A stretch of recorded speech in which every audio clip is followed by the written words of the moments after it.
Okay, we'll go ahead and call the August Planning Commission meeting to order. We always take a roll call first, and we'll do that in just a minute. I apologize for the lack of seating. This facility normally is able to accommodate the city's business, but occasionally we just run out of room. So we'll go as swiftly as we can, and those of you who don't have seats hopefully can fill in as we get through the agenda items. Okay, let's have a roll call to determine a quorum, please. Vice Chair Vickers. Present. Commissioner Brown. Present. Commissioner Haynes. Commissioner Latour. Here. Commissioner McDonald. Here. Commissioner Person. Here. Commissioner Thomas. Commissioner Vogel. Here. And Chair Hart. Here. Okay, we do have a quorum. Next item on the agenda is the approval of the minutes from last month's meeting. So, Commissioners, you should have gotten those in your packet. I would entertain a motion on that. I'd like to make a motion to approve last meeting minutes. Okay, we have a motion. Do we have a second? Second. Okay, we have a motion and a second. Any discussion? Okay, number two. Okay, we'll do we're still on roll call vote with Zoom, right? Yes. Is that right? Okay, let's do a roll call vote on the minutes. Vickers, Yes. Brown, Yes. Haynes, Yes. Latour, Yes. McDonald, Yes.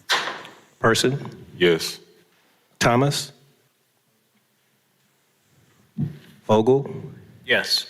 Hart. Yes. Minutes are approved.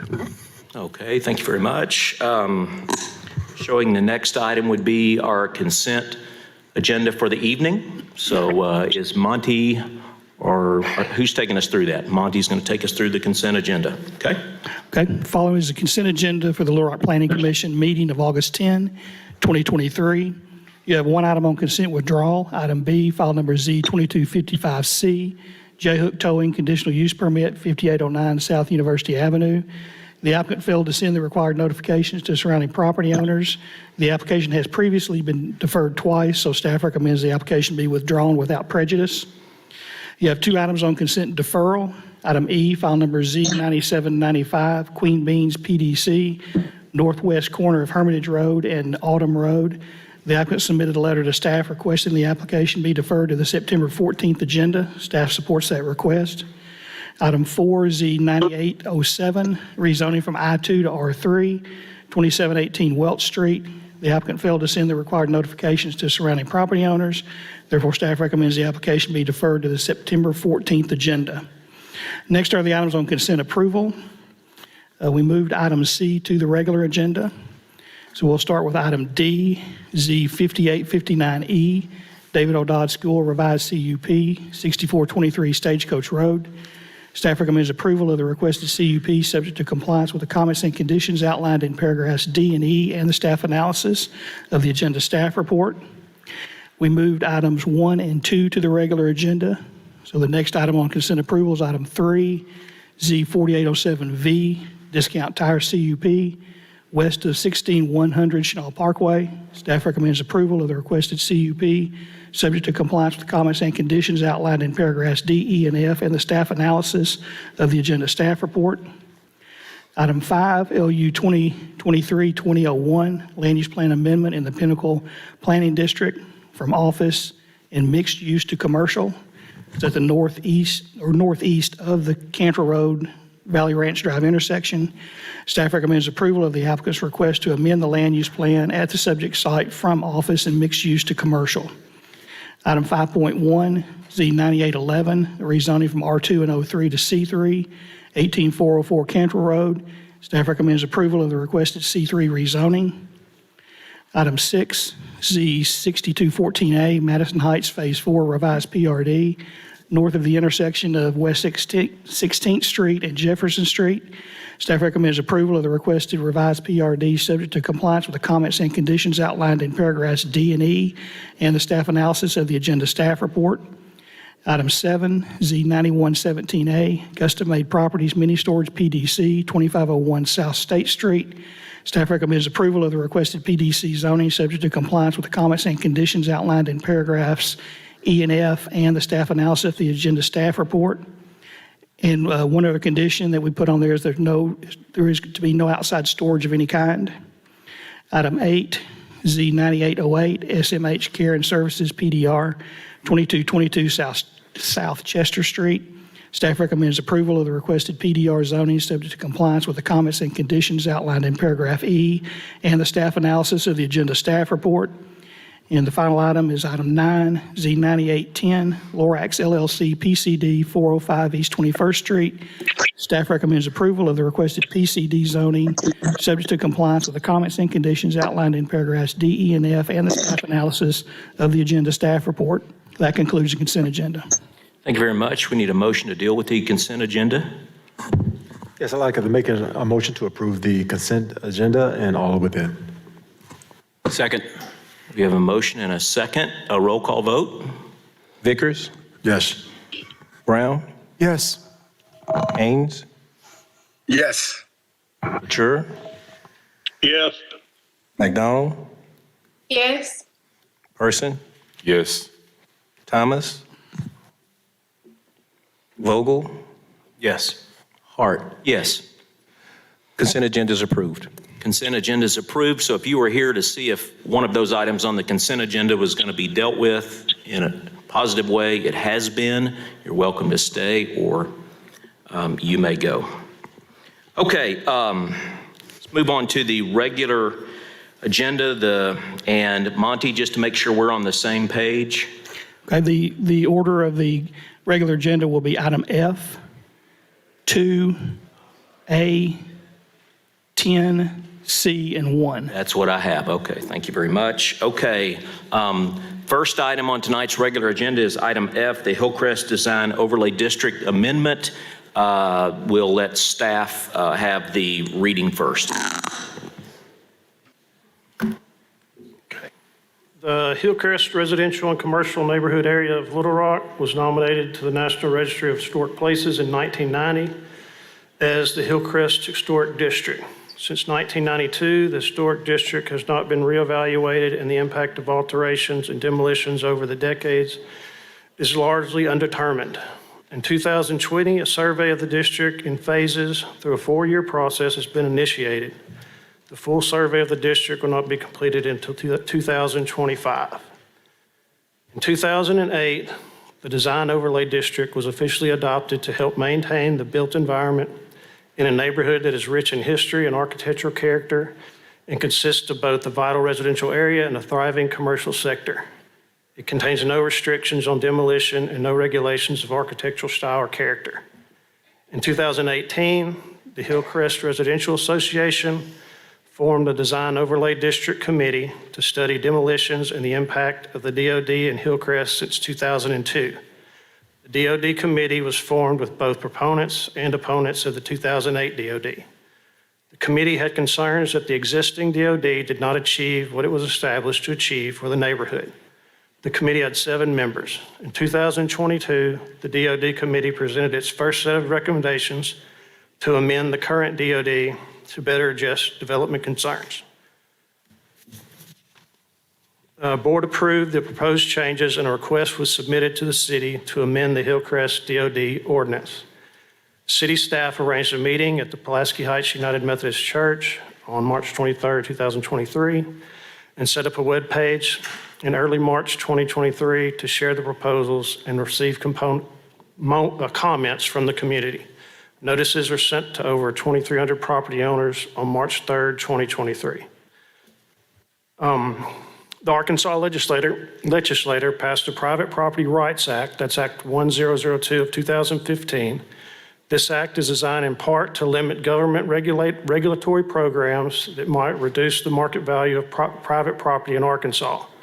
A regulatory program is defined to include a design overlay district unless it specifically carries out or protects the adopted plans of a government that are designed to protect the health, safety, or welfare of the citizens. This act sets a 20% threshold on the economic impact to a property. The first proposed change to the amendment was a statement of purpose and intent, and further defines incompatible construction to include out-of-scale construction and development and avoidable demolitions. And there are 6 proposed changes. Proposal 1 incorporates side yard setbacks. Modify the Hillcrest Design Overlay District to include minimum combined side yard setback equal to 28%, excuse me, of the average lot width, with a minimum side yard setback of 10% of lot width per side, the minimum requirement to exceed a total of 17.5 feet. Based on zoning, currently requires a 5 to 8 foot setback on each side. This would be a reduction of around 20% of the width of the typical lots getting permits within the neighborhood. The staff has concerns of whether this might trigger Act 1002 of 2015. Proposal 2, modify the FAR, which is floor area ratio, to reuse of existing structures. Add a definition for reuse existing structure. To qualify as a reuse of the existing structure, the front 3 sides and associated roof framing up to the back wall must be retained as the exterior front portion of the house.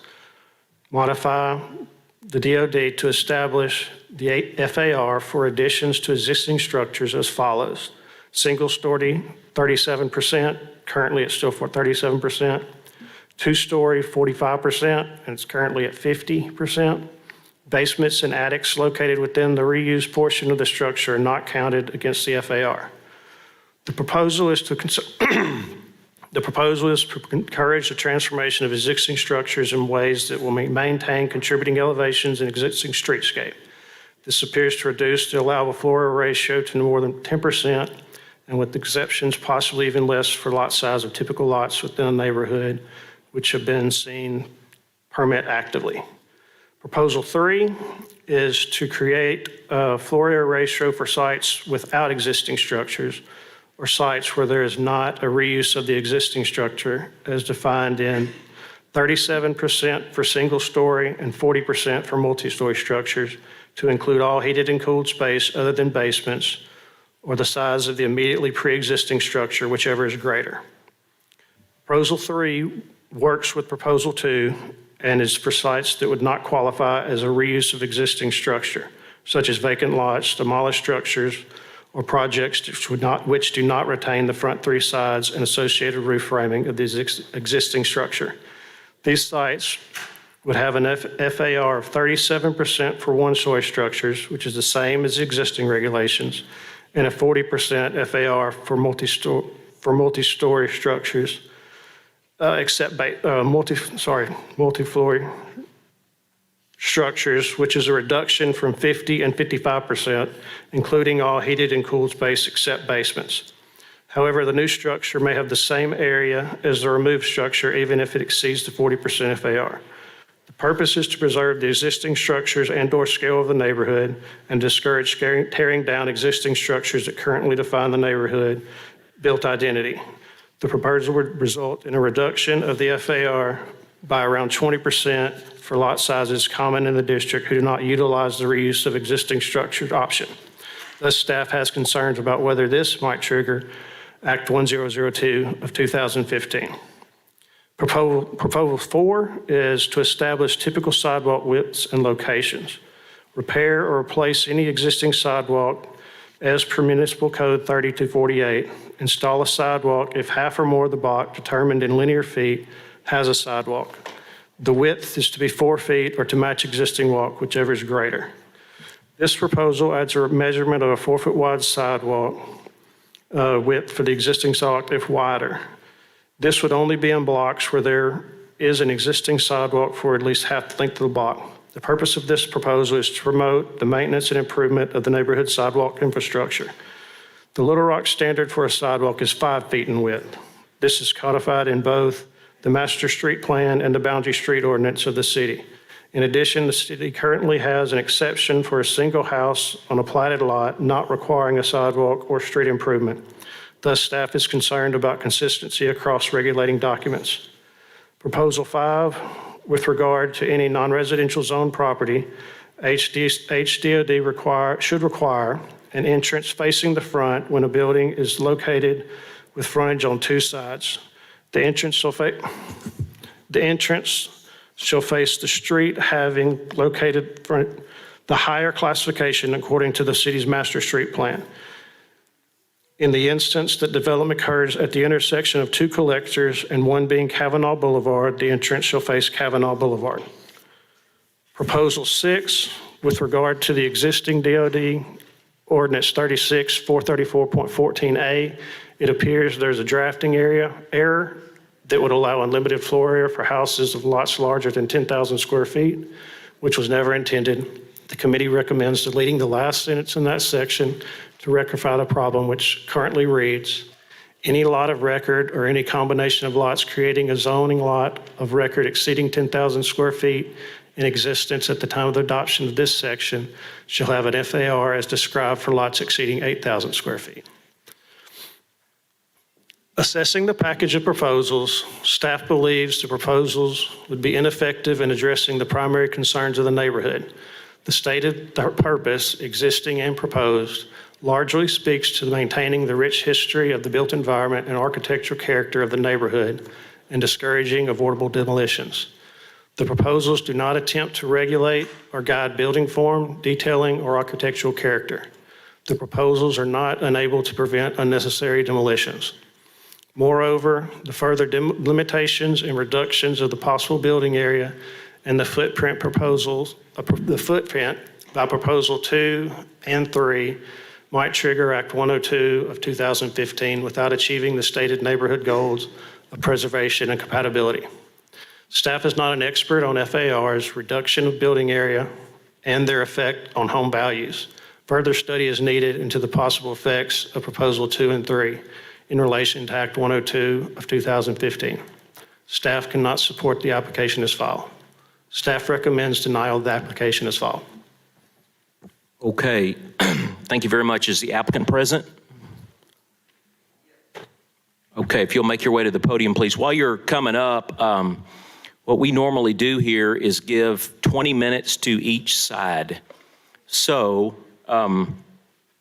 basically you can, you get an opportunity to introduce your proposal, but then if you wish to hear from the opposition and then use some of your time after they've spoken, you're welcome to do that. So we're probably going to go 40 minutes minimum on this particular item, and then we'll allow time for the commissioners to ask questions and staff to comment as they need to do so. So if you'd state your name and we'll go from there. Sure. I'm Chris Parker. I'm a resident of Hillcrest and am representing the Residents Association who are... Is the mic picking him up? Can you pull that mic? Okay. Thank you, Mr. Parker. Is that better? Yes, go ahead. Okay, sorry. I'm Chris Parker, and I'm representing the Residents Association, who's the proponent of these changes to the DOD. I want to make 4 or 5 quick points, and then I would appreciate being able to reserve some time for rebuttal. There may be a couple of people that want to talk when I'm through as well. When the original DOD was passed in 2008, it controlled for the first time the size, scale, and lot coverage in Hillcrest.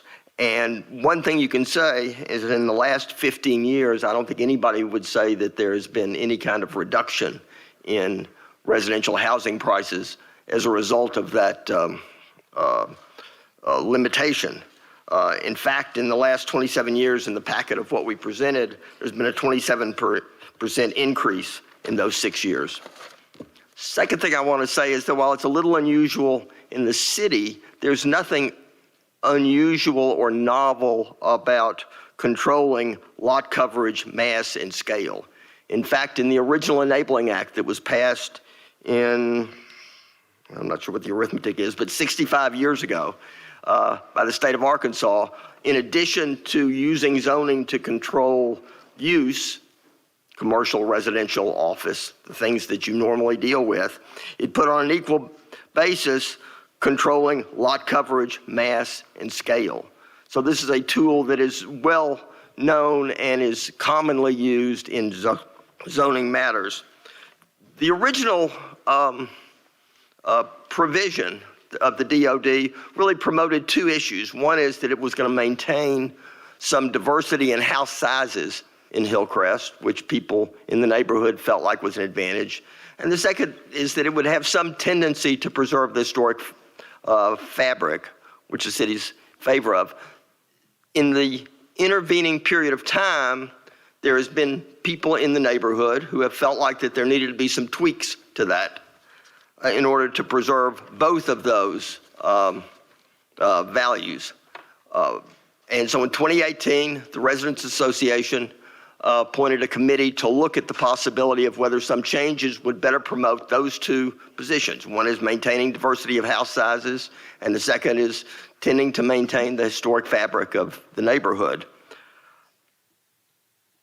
There were a number of people, as it said in the write-up, who were for it or against it. I was frankly one of the people that was a little bit against it. I mean, I didn't think that there was such pressure on housing that we were in danger of losing the 1,300, 1,400, 1,500 square foot bungalows for which Hillcrest is well known. And as a result of that, I frankly was skeptical of the need to do anything. In the intervening 5 years, with the help of the city, and one of the things that's a little disappointing with the staff write-up is that they are ignoring the fact that all of these steps were taken with Brian Minyard as the appointee from the city who came to the meetings and talked to us and helped us deal with everything. I mean, we did this hand in glove with the city, and the city knew what we were doing, and we made changes based upon what the city wanted. But the result of that study was some feeling that we needed to make some changes in both the coverage issue by widening a little bit the side yard setbacks. That is, instead of them being 5 feet on either side, they would be a total of 5 feet on one side, and let's see what it would be. I guess 9 feet primarily on the other side. So it was a 14-foot setback for a typical 50-foot city lot, which would result in maintaining the sort of pattern of a house, a driveway, a house, a driveway, a house, which is the historic pattern for at least those bungalow streets in Hillcrest. The other proposal was that we wanted to limit somewhat the size to promote that issue of diversity of housing size. And it would, while it made no difference in the floor area ratio for a single-story house, it would make some reduction for a floor area ratio for a two-story house. That is from 50% to 45%, which is from 3,500 square feet to 3,150 square feet, not huge. And the third proposal, and that was if you used the existing, if you did that addition within the framework of the existing house. The second was we did provide some, hopefully, incentive to keep people from necessarily tearing down houses to work within that existing house by making it a slight reduction in the FAR if you didn't work within the framework of the existing house. That is from 50% to 40%. This is not a great reduction, but it does do something. It maintains some, it directly addresses the size of houses, size of housing diversity, and it will indirectly provide some incentive to people to maintain the existing structures for which Hillcrest is known. I think the staff comments that this doesn't promote anything ignores the fact that it directly addresses this question of maintaining some size diversity in the neighborhood, and it will have a tendency to maintain the historic or the neighborhood, I think there's somebody here who's more adept at dealing with historic property issues that may address that directly. But the other thing I want to say is I think there is a misunderstanding about what Act 1002 does and how it operates. You know, it was passed in 2015, I think, and it hasn't generated a lot of litigation. It hasn't generated, as far as I know, any appellate litigation. I don't think that it's even addressed any of the zoning questions and changes that have taken place in the state. And it's the reason for that is that it's a little confusing, and I don't think people, and I don't think staff comments address what the issue is. You know, it's not like you've got a $500,000 house, and suddenly, because you can't expand it to how big you want to expand it, you can't have a $625,000 house. It doesn't work that way. It is that $500,000 house has to be worth less on the day you pass the rule, simply because you've passed that rule. And that's not going to happen. You know, sure, you may not be able to build a house that is somewhat more expensive because it is somewhat larger, but you're also having to pay for building that house. It's the fact that there is a 20% decrease in the availability of construction doesn't amount to a 20%, doesn't lead to a 20% reduction in fair market value. It's just not how it works. And that's why it's made, this has not been an issue that has caused good planning techniques anywhere in the state to not be done. And we feel like this is an appropriate tweak, and we would ask that the commission join us in presenting this change to the city council. Gifford Pinchot, the first head of the Forest Service, in front of some congressional committees, said that the best guideline for public policy is to do what is best for most people, most of the time, for the greatest period of time. And that's why the Hillcrest Residents Association board voted for this, is they feel like that this is a change that is going to promote the values that we want in our neighborhood for most people, most of the time, right now. And we ask for the Planning Commission's support. With that, I think there's somebody that's going to talk about the Yeah, Mr. Parker, let me ask you a quick question, get some advice from you, because I do have 10 cards here from people who have filled out in support of it. So, given the time restraints, do y'all have a plan for who speaks next? My thought is I would like, what's her name?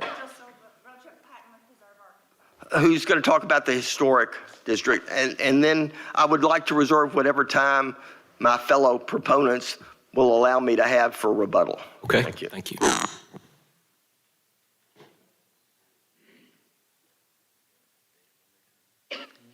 Hello, thank you, Mr. Chairman and Commission, for allowing me to speak. I'm Rachel Patton. I'm the Executive Director of Preserve Arkansas, which is our statewide historic preservation nonprofit organization. And I'd like to begin by saying that I worked with the HRA beginning in 2018, whenever they started this process. And so I can personally attest to the time and effort that they put in to do a good community involvement and to try to get everyone's opinions as far as the amendments to the DOD and what could be done to improve it and to benefit the neighborhood. Secondly, I'd like to say that Preserve Arkansas has honored the HRA not once but twice at our Preservation Awards ceremony, once for their outstanding achievement in preservation education and also for their outstanding achievement in preservation advocacy, which was directly related to their efforts on behalf of improving the DOD and also expanding community engagement related to that. Next, I believe that these proposed amendments to the Design Overlay District will incentivize the reuse and rehabilitation of existing historic buildings within the Hillcrest Historic District. I also believe that they will do this. These proposed amendments will achieve the HRA's goal of preserving the setback, massing, and scale of the contributing historic buildings in the Hillcrest Historic District. I also think that this will do this at no undue burden to people who own property in the district. And this, finally, I'd like to close by just saying, the Hillcrest Historic District is not only unique in Little Rock, it's really unique in the state of Arkansas for its diversity and scale of buildings, architectural styles, and also for the size of its commercial district in the center and the size of the district as a whole. And as I know that this commission knows, a resurvey of the district is in progress, and I really hope that these amendments will be approved today because I think they can go a long way to keeping the significance of the district and keeping the National Register status of the neighborhood, which also provides incentives for homeowners to be able to rehabilitate their historic buildings with the help of federal and state historic tax credits. Thank you. Okay, thank you, Ms. Patton. I have a number of cards here from the opposition, so you guys probably have a plan here, but I've got G. Dennis, Tom Firstel, and Mark Robertson. Are those the kind of the speakers that we're gonna line up? Okay, if the opposition would like to come up. Okay, all right. Doug Weeks will take the place of Mark. Okay, so if the opposition is ready, you can come on up. Now, if you're not prepared, we can defer this till next month. Do you want to defer? Yeah, I'm okay. Thank you, though. I appreciate the offer. Hey, all right, go ahead. Okay, I need a slide clicker, and I need my presentation prompted. And you are, please state your name for the record, please. Thomas Firstel.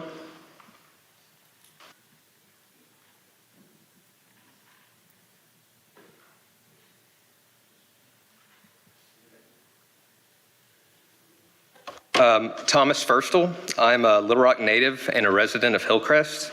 I have been improving an old historic home slowly over the past 12 years, which is an expensive hobby I wouldn't recommend to anyone, but I find a lot of enjoyment out of it.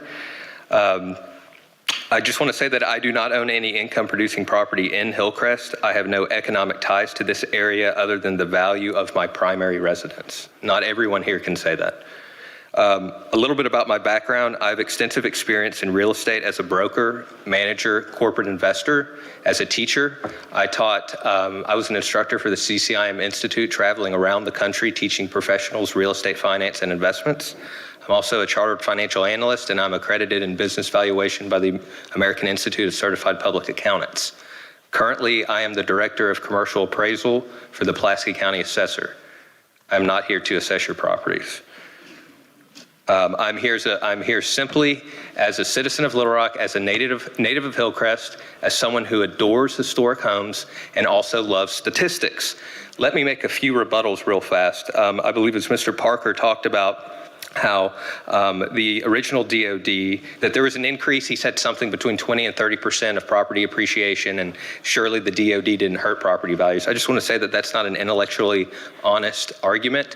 You would have to be able to control for other variables to know if any one variable actually increases or decreases property value. So just because one thing happened, anyway, it's either intellectually honest or he doesn't understand economics and math. Second, study. They keep talking about a study. They've talked about studies for years. No one's seen their study. I've never seen their study. Third, they talk about, well, let's just assume for a fact that the first DOD actually worked, and for some reason, we could quantitatively prove that it did increase property values. Okay. Here's the thing. Maybe this isn't a matter, even if that is the case, it could be a matter of calibration. So just because one regulation or restriction at some mathematical point works, doesn't mean lowering it continue to work. I'm learning it doesn't work that way with parenting. It doesn't work that way with anything in life. It's all about a sweet spot. Anyway, I counted how many times these two people before me said the words believe, feel, think. I want to get away from that right now. Let's get into data and let's get into facts. I'm going to try not to say what I believe and what I think and what I feel. I'll leave that for the HRA. Okay, let's move on, please. I don't have a lot of time. I would really like about an hour for this presentation, but I'm going to try to get through it in 10 minutes. I'm going to assume that the first slide has an overview of definitions and concepts that are related to this. Y'all have had this presentation for 30 days, so I'm just going to make an assumption that you've cracked it once. Okay, so Hillcrest, this is the area in question. I found about 2,300 homes here. Hillcrest, it's either a neighborhood according to some, or it's simply an idea according to others. What I've done here is I've divided this neighborhood, this area, into 5. We can call them whatever you want: market areas, sub-market areas, neighborhoods. I've delineated these based on geographic area and based on socioeconomic factors. And what I've done is I've used publicly accessible data, and I've measured the Florida area ratios for all 2,300 homes. I don't know that the other side has taken the time to do that. I have 2 children under 2 years old, and I've spent over 200 hours doing this on my off time. I've also measured the side yard setbacks for about 150 homes. I'm not prepared to talk to side yard setbacks, so I'm going to stick with Florida area ratios for now. So moving on.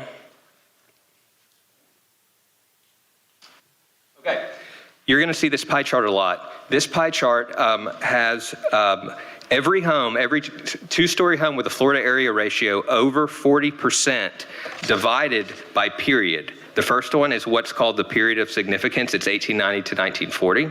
Then 1941 to 1990, and then 1991 after the first historic district was created, to 2007, and then 2008 when the HDOD was conceived until the present day.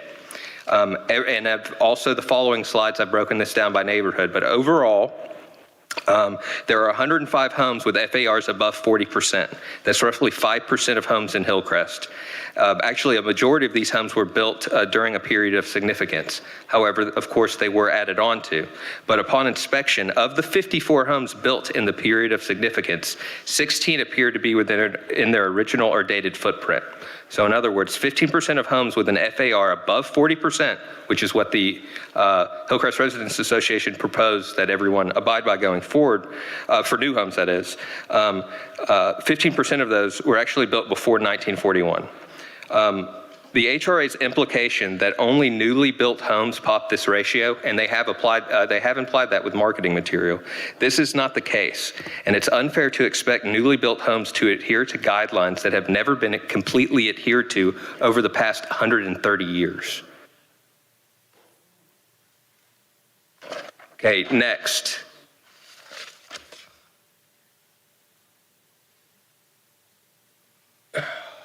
Sorry. Up is down, down is up on this remote. Okay, you can see the historic district right there. That's in red, and you can see the design overlay district in blue. There's some homes that I did not, that I may have captured that are not within either, but mostly outside of the design overlay district in this area. On University, you've got medical clinics, and you've got the Midtown Shopping Center on the southwest corner, and then you also have a lot of medical office on the south side. So it's mostly commercial if it's not in the DOD for the most part.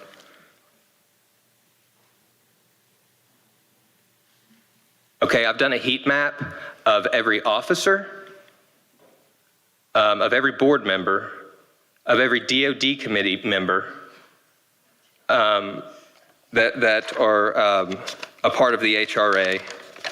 And what I would like to say here is that this illustrates that there is a lack of diversity within the HRA top brass, okay?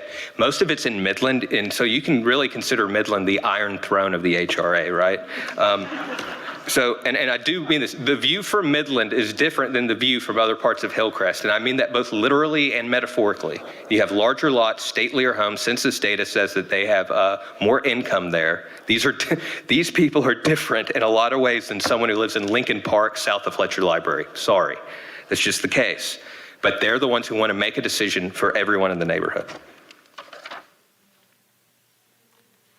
Moving on. Okay, so I'm going to try to get through this. I'm not going to talk at length about each one of these neighborhoods, but you should have an exhibit that says Exhibit A to Exhibit B. I'm going to point to those if you do have those. Think you do? Okay. So this neighborhood, what you'll see on every one of these slides in the top right corner is every home and its geographic location that pops the FAR that was built after the historic district was created in 1990. You have the same pie chart in the middle that has a breakdown of every FAR over 40, every home, based on the 4 periods. And then there's various bullet points below. I don't have a lot to say about this neighborhood other than Bruce McMath. He's the HRA DOD committee chair. He lives in a home here that has a 48% Florida area ratio. But no one after this can have that if they build a new home, but he can have that. Okay, moving on. Midland.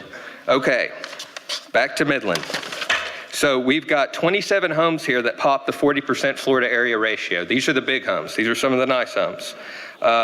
Only 3 homes built after the DOD popped the ratio. One is in Edgerstone, which I don't even know why that's in the DOD. It doesn't make any sense. It's a newer subdivision that was built overlooking Cantrell.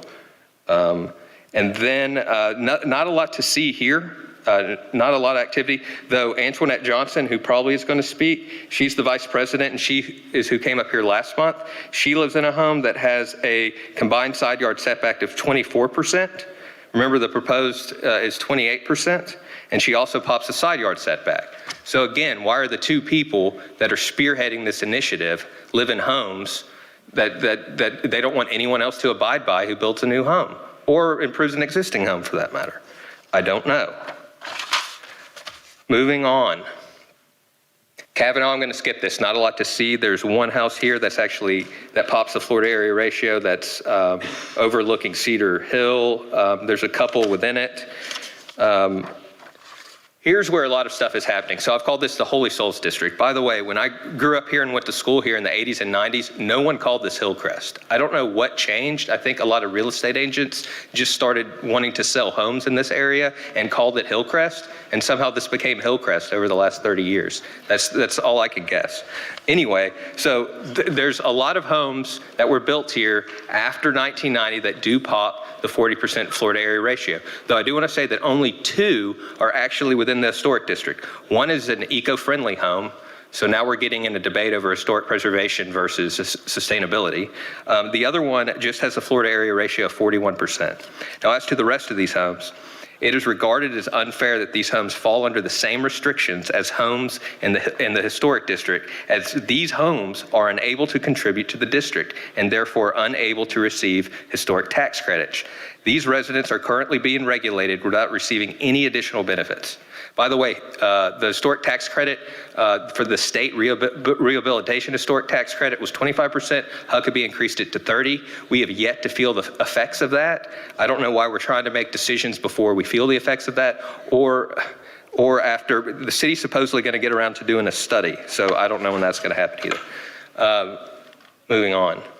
Pfeiffer, this is really interesting. So if you can see these homes right here, the HRA can try to convince people and take photos of homes and complain about these homes that were built in this area. But look, of all of these homes, 10 homes built after 1990 that would not conform to the HRA's Florida area, 8 of them are outside both of the historic district and the DOD. All right, so nothing you do here today is going to stop people from building homes like this that are outside both of them. But people look at them because they don't know the boundaries and they get all hurt and think we need to stop this. They don't understand the boundaries. They're misinformed.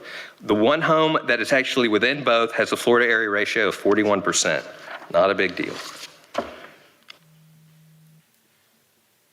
Okay, so Hillcrest Historic District. So according to the city, there are 1,729 total homes within the Hillcrest Historic District. They say that 1,094 are contributing or they're not really sure. Admittedly, they're not really sure. This is according to the city and according to the Arkansas Historic Preservation Program. So since 2008, when the HDOD was conceived, 12 homes were raised that were historic. I'll get to that in a second. So right now, it's possible that 63% of homes within the historic district are contributing. After talking with many people at the AHPP, at the National Park Service, I've got an understanding that a neighborhood is only really in danger of losing its historic status if it drops below 15% contributing. At 12 houses every 14 years, we will lose our historic status sometime in the late 23rd century. But we want to talk about it today as if the sky is falling, right? So I asked this to an employee at the AHPP, and he said, don't worry about it. If it gets that low, we'll just redraw the district. So if they're just going to redraw the district and it's not going to happen until our grandkids are around, why are we wasting a Thursday night right now? Moving on. So much of the HRA support has been garnered from a fear campaign that Hillcrest will lose its historic status. This is simply not true. So let's talk about these houses real fast. Okay, here are the 12 houses that were demolished. My wife rented one of them. It burned down due to an electrical fire. Another one burned down in an electrical fire. One had extensive termite damage. I talked to someone who physically inspected it and put his thumb into a supporting wood beam, and he could put an indention into it. The HRA gave that homeowner a lot of flack for not trying to restore his home. Mold damage, structural damage, one house with a significant amount of dog feces. So you've got about 70% of these homes economically for sure needed to come down. Right? It may be that from a practical purpose, they all needed to. But the HRA's insistence that the historic district is in danger of losing its historic status is unfounded. And it's also asserting that good homes, like in the Heights, and I've got nothing against the Heights, my mom lives there, but they think that good homes get torn down here. And that is simply not the case. And there's no evidence to suggest that homes that are not well taken care of get torn down here.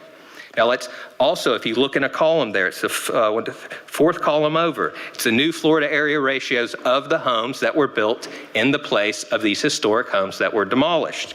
The average Florida area ratio of these homes is 35%, and the average combined side yard setback, I can't even see that. I think it's in the 30s.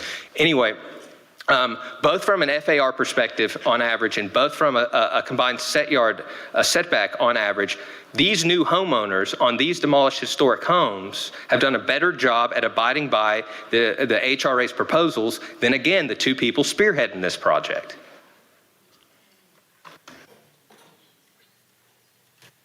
Okay. We can talk, and I'm not going to be talking about valuation at this presentation. That's outside of the scope. I'd like to save that for another venue, hopefully not circuit court. So next one. All right, so here's Hillcrest. I've also measured all the Florida area ratios of all the homes in the Heights. And here's a chart showing the Florida area ratios of homes built in every decade since 1890 to the present. So you'll notice a trend here, and of course, no one is denying that Florida area ratio began to increase for both starting in the 1990s. But I want you to see this line here.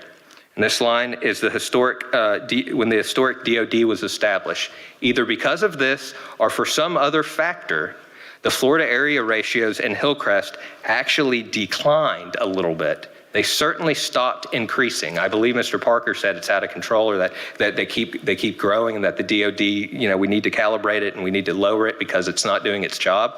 Well, then what's that? Am I lying about the data? I'm not. Okay. Generally speaking, let me say this. Look, generally speaking, it does not make economic sense for a developer to raise a home in good condition in Hillcrest. Okay.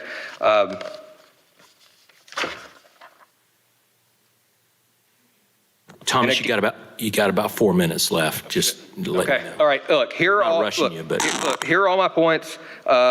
I've implied or explicitly stated all of them, so they're here for you to read.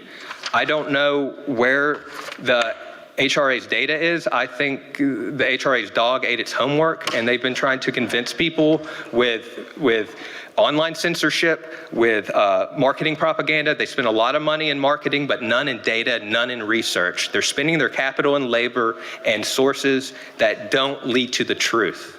That's all I got to say.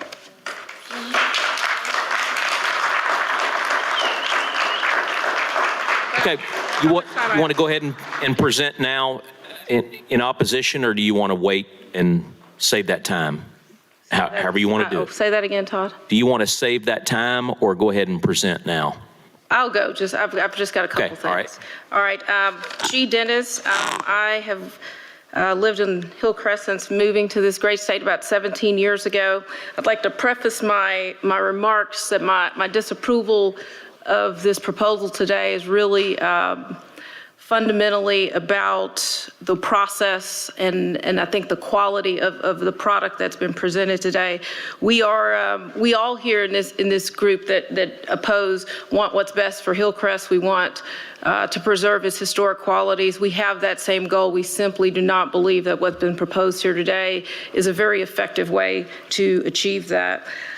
My first point, and some of this I will not repeat because some of it is redundant, but it does not appear that we actually have a problem. So we're all in here today for something that I don't see. I don't see it. I've not seen it in any data to substantiate that we're having teardowns, that there are out-of-scale projects, that there's a problem. So why this feels like a set of solutions in search of a problem as opposed to the reverse. The other issue is that the proposal as it is mandates all of these issues around setbacks and sidewalks and reductions in square footage. What I heard the proponents say was that, well, I don't believe or I think it should not affect your home value. Well, that's not data and that's not factual. So if you are going to impose something on anyone, it is your responsibility to come in here with information that is factually and objectively approvable. So I'm hearing opinions that could affect me. For better or worse, I would like to see data. No data here. So one, I don't see a problem. Two, I see no data to tell me that your proposed solutions won't negatively or positively affect me. And lastly, just so this group knows, the HRA represents a very, very small group of Hillcrest, I think around 200 members out of about 2,000 households. So I think there are plenty of people who would speak to the fact that this process has not necessarily been as transparent as people say. I only found out about what was going on from the letter we got from Jamie Collins's office in January.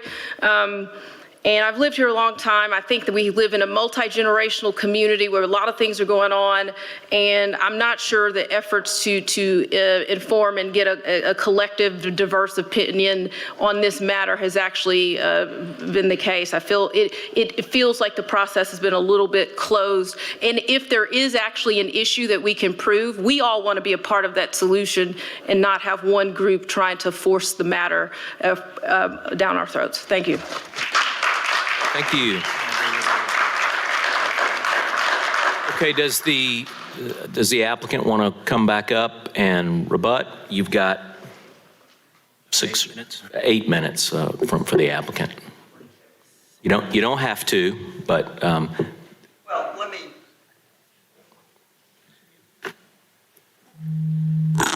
me just make 2 points and then let anybody who's in favor of the proposal that wants to say something, say something.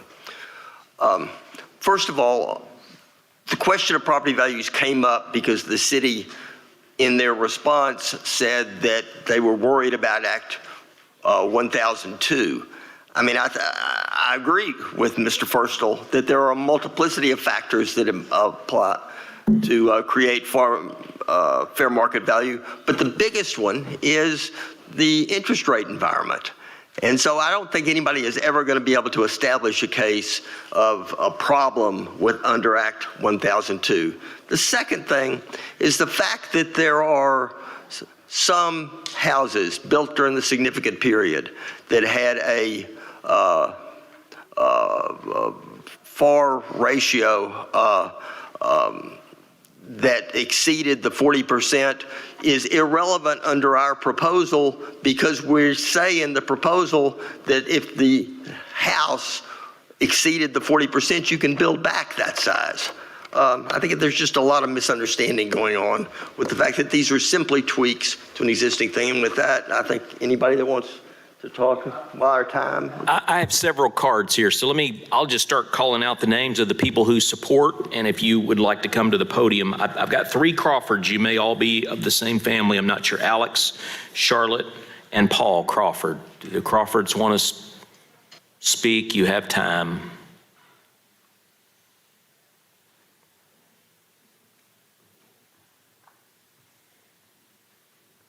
Good afternoon. My name is Paul Crawford, and I actually was the Hillcrest Residents Association president when this process began years ago. It was a very controversial subject when we tried to make it initially not just a design overlay district, but a ordinance district.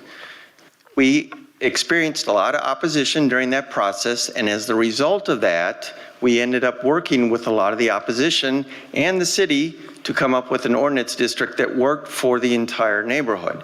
It went through many meetings. It went through multiple iterations. And the purpose was to try to get our neighbors to come meet with us and discuss what can and cannot be done. We want the character and the fabric of the neighborhood to remain, and to state that there hasn't been any of that occurring in the neighborhood. I asked the opposition to drive up and down Lower Monroe, Lower Palm, and in other parts of our neighborhood and see tiny bungalows, 1,300 square foot homes next to two-story, 2,000 or 2,500 square foot homes. They don't match. It isn't what we wanted to see. Thank you. Good evening. My name is Alex Crawford. My name is Alex Crawford. I'm a 23-year-old lifelong resident of Little Rock, also a lifelong resident of Hillcrest. I've been here longer than many people have, and I've seen almost 1/4 of a century of change. I wanted to speak to you tonight about some of the issues facing the future homeowners of Hillcrest, such as people of my generation and those to come. To start with, the days of a starter home of about 1,300 square feet being built are over. Simply stated, there's not the financial incentive to use that sort of space to build that because of labor and material costs, and just the fact that such houses would sell for less money than they are built. However, there's still plenty of starter homes in neighborhoods such as Hillcrest. However, when you take a house that is about that big and replace it with something that is larger, you end up increasing the price of the house. So a house that in Hillcrest that was about $250,000 that's replaced by one that sells for substantially more, you end up pricing out people. Some of those people being priced out often are people my age and younger. To that note, I've brought some facts with me. Gen Z is projected to be the first generation to earn less than their parents in over a century. Between that and high home buying prices, the average age of the first-time home buyer is the oldest on record at age 35. The housing market has never been this unaffordable for first-time home buyers, according to data released by Mortgage Bankers Association this June. New build homes are spacious and affordable for families, but this leaves out an important segment and growing segment of the real estate market, which is single individuals such as myself. It is estimated, according to the statistics I've seen, 1/3 of my generation is going to remain single their entire lives. As such, they will not have a need for family-sized houses. According to the website Lending Tree and published in the magazine Harper's, almost 20 million U.S. households today are comprised of one person. And already, as of the Census Bureau data from 2022, almost 1/3 of U.S. households today are one person. As such, it's good policy to take into account the idea that perhaps these smaller homes are important life stepping stones for people in situations where we are not able to afford these bigger houses that are being built. I certainly cannot speak for every young home buyer, but I certainly can tell you I'm not looking to buy a house big enough for a family. I doubt I would be able to afford it even if I wanted to. This is an issue that will impact us at some point. I do highly believe that it would be in the best interest of both the city and the neighborhood to encourage the retention of smaller starter homes, because otherwise we are going to end up with something that resembles a mess, so to speak. There are going to be young homeowners moving to other neighborhoods where it's more affordable, and we're going to end up with a glut of larger houses on the market that, while people may like them and want to live in the neighborhood, they may not be able to afford to. And at the end of the day, that's going to end up hurting the homeowners who presently own properties in the long run. And that's not good for anyone. Thank you.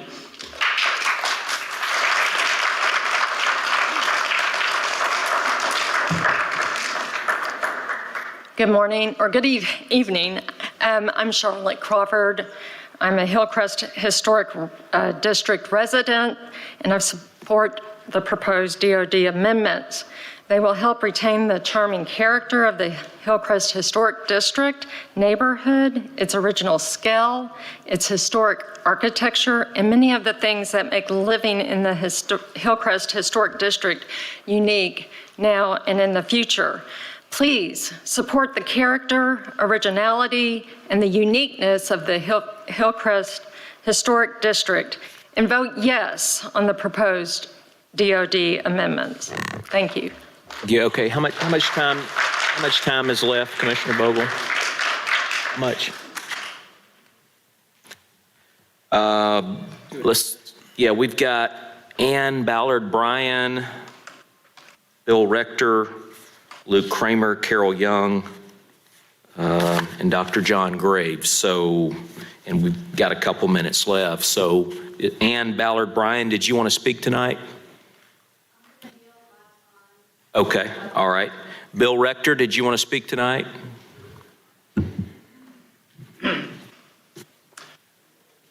I'm Bill Rector. I've probably lived in Hillcrest longer than anybody here. I've been there for 51 years. I've lived in 3 different houses there. I've also been in the real estate business that entire time. If the DOD had affected the values in Hillcrest, I would have known about it. When I started out in the 70s, Don Bone and I bought, refurbished, and sold, I don't know how many of those houses over there. I wish I'd kept every single one of them because they're now worth about 15 times what we sold them for back in the 70s. So the argument that this is going to affect the values is specious. I mean, if you look at the values in Hillcrest, they're obviously worth more, and they have not been affected at all in the original DOD. And as far as there not being a problem, what we're trying to do here is get ahead of the problem. We want to prevent the sort of thing that's going on where you're buying a 7,000-foot lot and putting up something that takes up the entire lot. If there's any more time, I'll yield to somebody else. Carol Young, would you like to speak? Carol Young?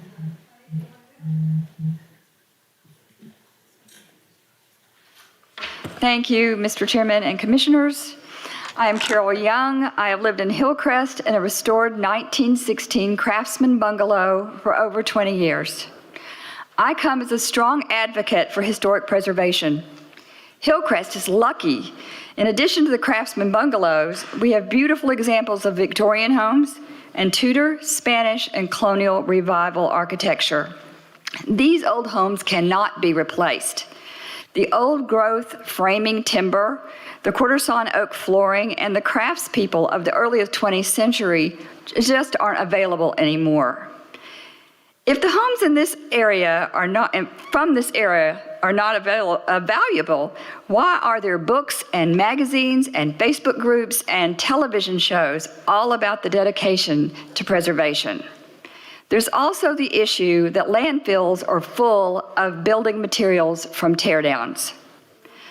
I attended many meetings over the years where the current and proposed DODs have been discussed and then altered to take in many of the concerns that have been raised by the residents.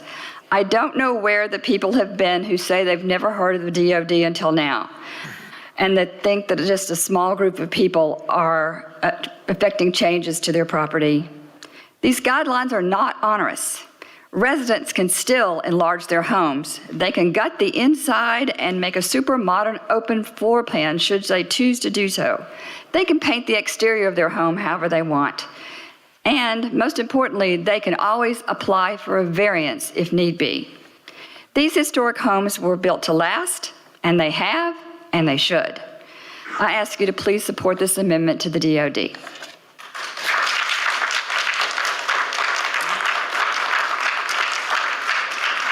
Okay, I tell you what, I'm gonna stop the timers. We're both have sort of used our 20 minutes, and so what we'll do at this point is I will open it up to the commissioners, and they can ask questions of either side. You're not being timed at this point. This is on us. Or they can ask questions of staff. And so I guess maybe to just set the tone on this, I would like to start by asking staff the question of, you guys came out not in favor of this, so would y'all just elaborate for the commission just a little bit what your major reasons are for being non-supportive of the DOD changes? Thank you. Chair, Commissioners, staff's review of the proposal, the main reason is the reduction of the setbacks, the floor to area ratios. We made it very concise in our summary at the end due to the act, and that is a state act that has been adopted and passed since the last DOD amendment, and any modification of any zoning amendment or a DOD, including, in which one we passed not very long ago that the commission heard, the Heights tree ordinance in replacement of buildings and the tree canopies in the area. Even that one was subject and has to be reviewed against that. For us, staff admittedly is not an expert in floor to area ratios, any reduction of buildable area, and its effects on home values. Because home values is not an item that is discussed for us in the Planning Commission. You know, if you've heard it multiple times when somebody comes in and says, how much are you going to sell that house for, sell the homes for, or rent those homes for? That is an item that we do not discuss. We feel there needs to be further study in those areas to see if it would be against that act. And that's why we say we have concerns. So that is our reason for not supporting. Okay. I'll open it up to commissioners for questions of the applicant, the opposition, or staff.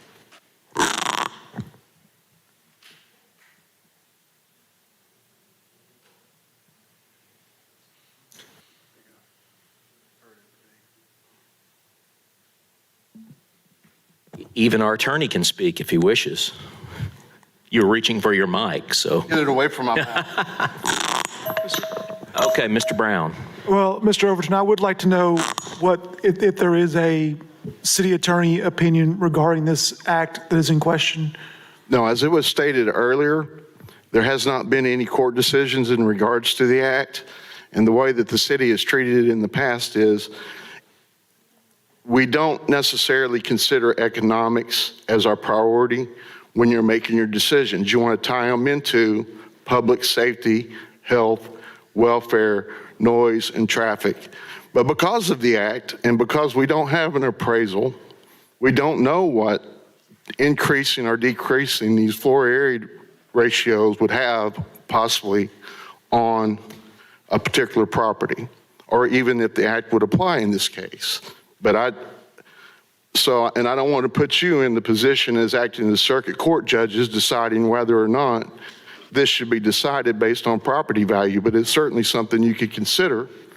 But there are other things that were presented that would also act as a rational basis for any decision that you make one way or the other, if that makes sense.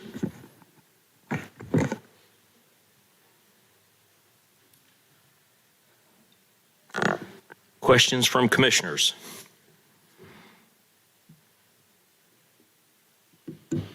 Okay, I'll let each side sort of make it's untimed, but please don't take advantage of that. If you want to make just a little closing comment, I'll let you do that because it sounds like we're about to put this to a vote. So let's hear from the applicant first. If you would like to speak, you don't have to, and then we'll hear from the opposition after that. Sounds to me like from the city's perspective that the staff came out against it because they are worried about Act 1002, and the city attorney has said that which is true, that there have been no court cases that have said what 1002 will mean or how it could be brought up in litigation. And I got to tell you, as somebody who has done a lot of condemnation work and a lot of litigation over fair market value goes, I think the reason why in the 5 years that this has happened is not because cities have been generally paralyzed from making decisions in zoning matters, but because the truth is the way the act is worded, when you look at it, there's no way to present a case that is against it. As I said, you have to show that the property value of the person who's trying to be a plaintiff dropped as a result of the passage of this act.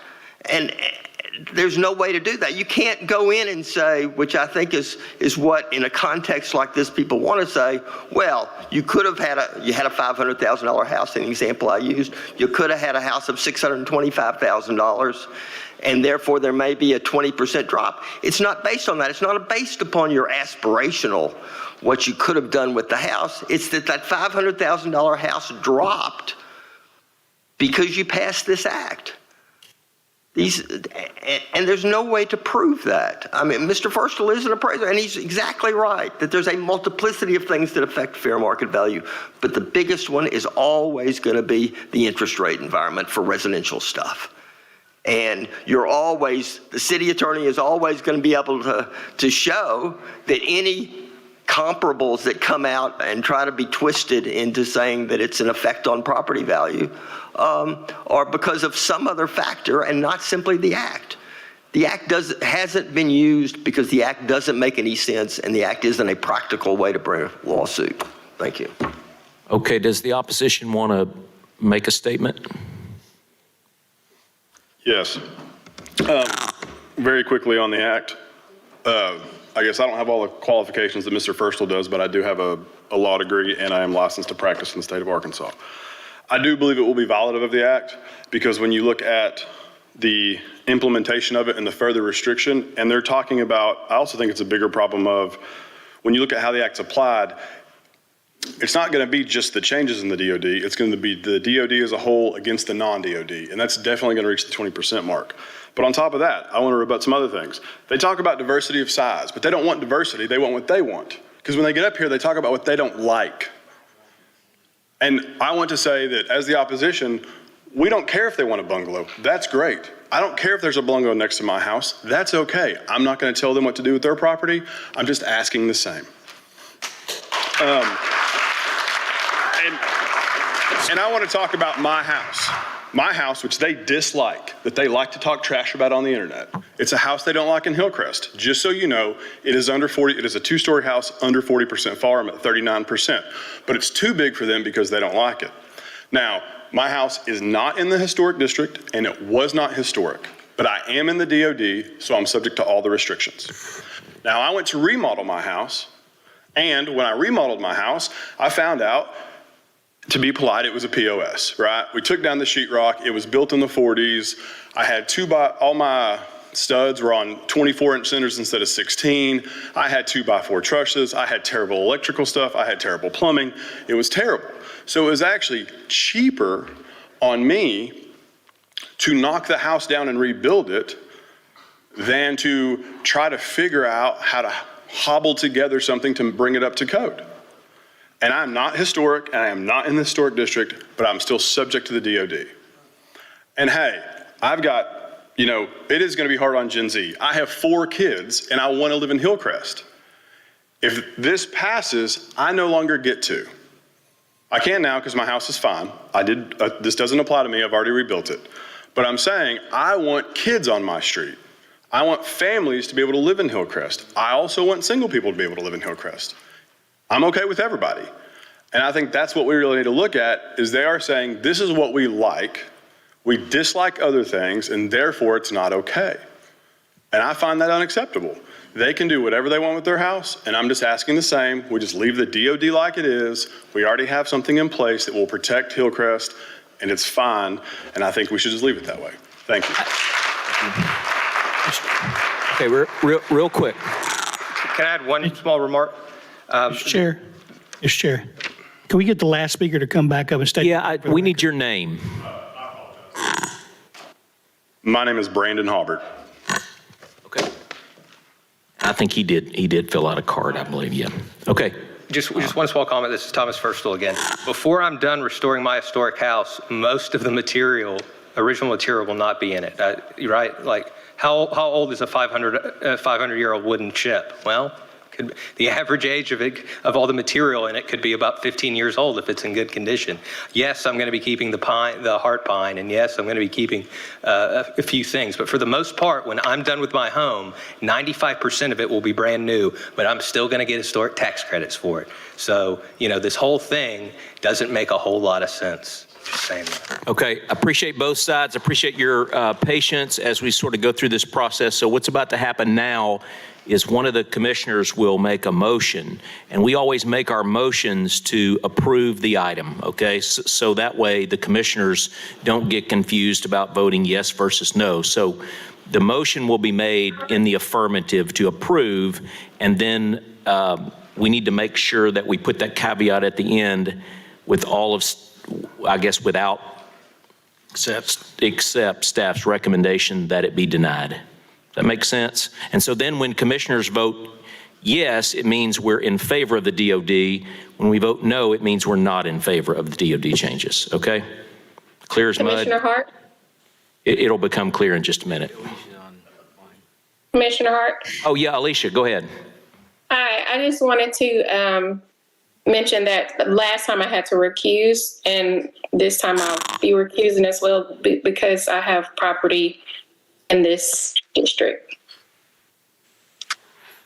Okay, there's a recusal from one of our commissioners. Okay, could I get a motion, please? And you're going to explain that again afterwards for everybody, for the record, right? Yeah. All right. I would like to make a recommendation for approval for item F, Hillcrest Design Overlay District Amendments, including all except staff recommendations to deny. Second. Okay, we have a motion and a second. So for everyone here, yes means yes, no means no on our vote, the way it was made. Okay, roll. Just to clarify, yes means we're voting for the DOD. Yes, for the staff approval for denial. Correct. No. That's why I want to state for the record. For the audience. Yes means we would approve the design overlay district changes. No means we do not approve of the design overlay district changes. Okay, roll call vote, please. Vickers? No. Brown? No. Haynes? No. LaTure? No. Commissioner McDonald's already recused. Person? No. Thomas? Vogel? No. Hart? No. Motion fails. Okay, the motion fails. Again, thank everybody for your patience. We apologize for the lack of seating. I know some of you have been standing a long time. So the next item on the agenda, we'll give everybody just a minute to clear the room here. Next item will be item number 2, the Grove. That wasn't even a fight. We'll take a break.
Well, to the rest of the agenda, that's no small matter. Yeah, I don't know.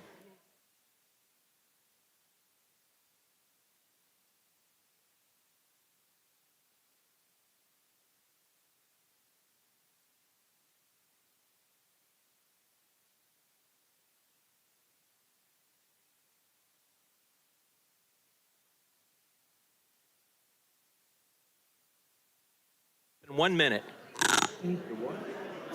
The Grove at Old Oaks, a little subdivision.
If we have everyone back, we'll go ahead and get started.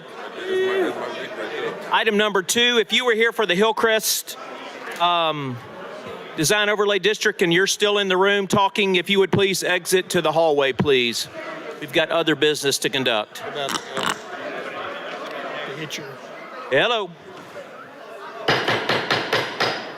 If you're still talking about Hillcrest, just move it on out to the hallway, please. We've got other business to conduct. Thank you. Okay, next on the regular agenda is item number 2, the Grove at Old Oak.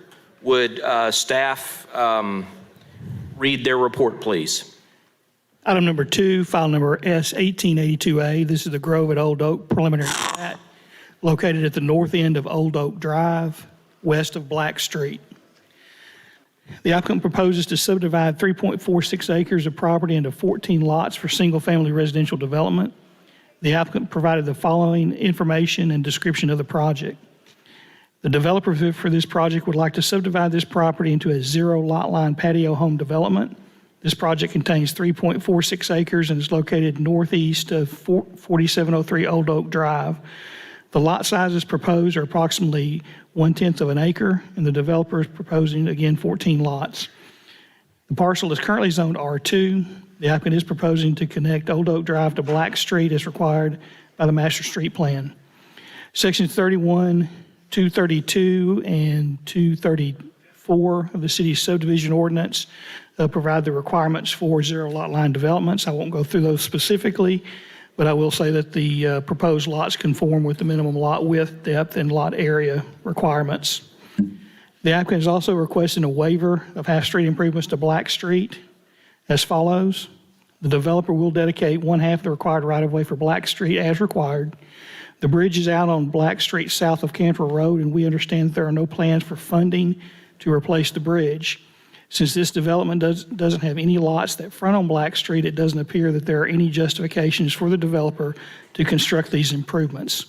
Staff is supportive of the requested waiver of street improvements to Black Street. The applicant is providing a no vehicular access easement along the Black Street frontage. To staff's knowledge, there are no outstanding issues associated with the proposed preliminary plat. Staff is supportive of the plat.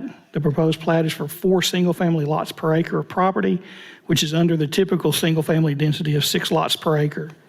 Staff believes the proposed plat will have no adverse impact on the surrounding properties and recommends approval of the requested preliminary plat subject to compliance with the comments and conditions outlined in paragraphs D and E and the staff analysis of the agenda staff report. Okay, thank you, Monty. Both sides, like in the last item, will have 20 minutes. So is the applicant present for item number 2? Please state your name and carry on. Good evening, Chairman, Commissioners, and staff. I'm Brian Dale from Joe White and Associates, representing the owner and developer for the preliminary plat application that's in front of you. As staff has already stated, the application is to subdivide 3.5 acres into 14 zero-lot line residential lots. The parcel of land is zoned R2 and is located at the north end of Old Oak Drive. The applicant has worked closely with the planning staff to ensure the preliminary plat meets the requirements of the R2 zoning ordinance. One waiver that is submitted in conjunction with the preliminary plat is for the half-street improvements to Black Street along the eastern border of this preliminary plat. Since the existing bridge is out on Black Street and the development will not have access to Black Street, we don't see the justification for this requirement. We would like to request a separate vote on the waiver request associated with this requirement after the vote on the preliminary plat has been done.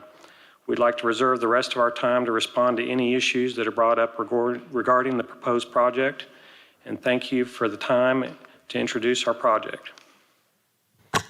Okay, I need to look at my item 2 opposition. We have a number of cards, so again, the group as a whole will have 20 minutes to do this. I'm just going to call you up in the order that these cards exist, unless there is someone the neighborhood has designated as a speaker or a presenter. Hearing none, I'm just going to. Do we have a name? Oh, okay. Yes, sir. If you'll come up. Yes, okay, great. If you'll come up and state your name, please.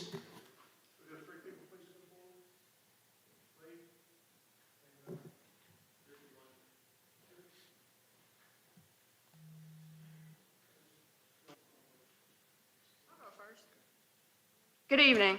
My name is Jennifer Pierce. My house is right on lower lot 1 is proposed, and while I'm not enthusiastic about a new house or new subdivision back there, I understand that they own the property and they can develop how they want. I am worried about the safety issue with respect to connecting Old Oak to Pankey Avenue via Black Street, because that will create a direct access going down Pankey Avenue to Ive Street, right off of Highway 10, which will cause not only increased traffic in the Pankey area, but also in our neighborhood. I don't know if you've been down Old Oak lately, but there's no sidewalks, or there's minimal sidewalks. There's minimal street lighting at night. People walk down the streets all the time. They exercise. They push their kids in strollers. Kids are riding bikes. Increased traffic down Old Oak is not in anybody's best interest, not even the developer's best interest, because it'll increase traffic through their neighborhood.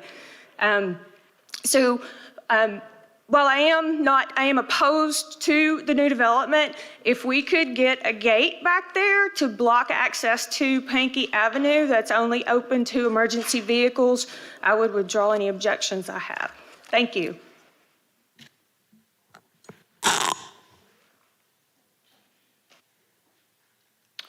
Thank you. My name is Lee Greason, also a resident of the Longley Manor Secluded Hills neighborhood that's served by Old Oak.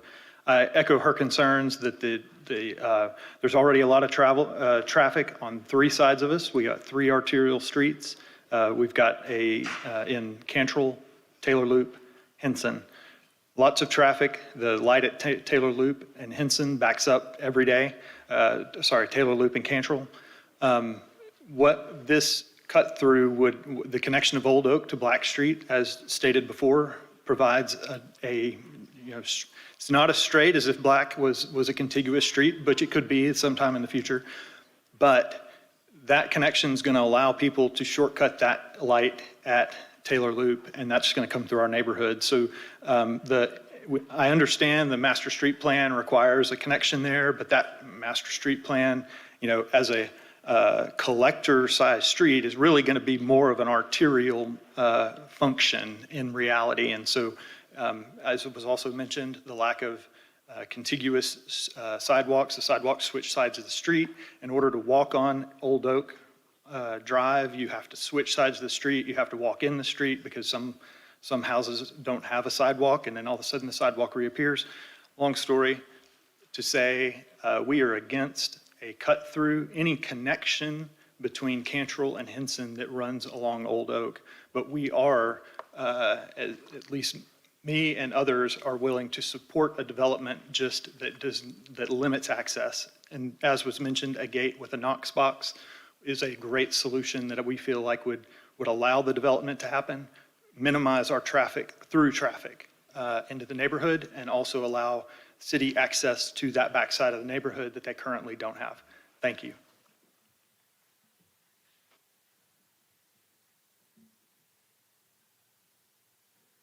I'm Richard Thompson, pretty much a lifelong resident of Little Rock, and about 40 plus years in that area around the Longleaf in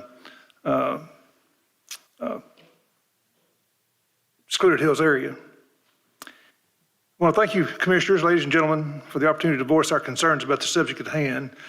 File S 1882-A is more than just another file on the agenda to us.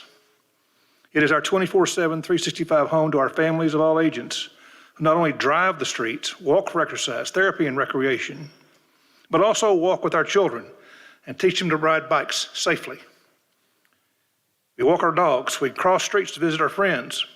I strongly encourage you to visit the area in rush hours to verify the problems inherent in the through street application. The concerns you hear from my fellow neighbors in both Longleaf Manor and Secluded Hills and Pankey areas are out of very real concern for safety, Mr. Attorney, and for property and congregations and livelihoods in the area. The points made by other speakers here detail the reasons for those concerns. By the way, if you notice in today's paper, Little Rock is growing at an average of about 0.6% annually, as depicted in today's Arkansas Dem Gazette on recent metropolitan growth. Little Rock grew 30,000 people in 30 years from 1990. Projections put that figure at between 40 to 50,000 over the next 25 to 30 years. Most of all that growth in homes and businesses will occur in the suburban west and south of Little Rock due to geographical limitations, north and east. With growth comes change. We understand that. We also know that growth challenges can be controlled by careful planning of the complex matrix of land and people's lives. City planners want an orderly growth plan, and while we agree with that, we also want our lives to be uncomplicated by the concerns aforementioned. I grew up in Little Rock with I-65 skirting our home on 8th Street and relocating due to construction. We moved to Rodney Parham, then Highway 10, guess what, intersection. Moved away for college and work, but returned to this area to live in the Walton Heights area, and then Pleasant Forest, and then on to Longtree Cove, where I live now for the last 4 decades. So I've seen homes displaced, traffic increase from 2 lanes to 4 lanes, and interstate interchanges that changed commutation routes in my neighborhoods.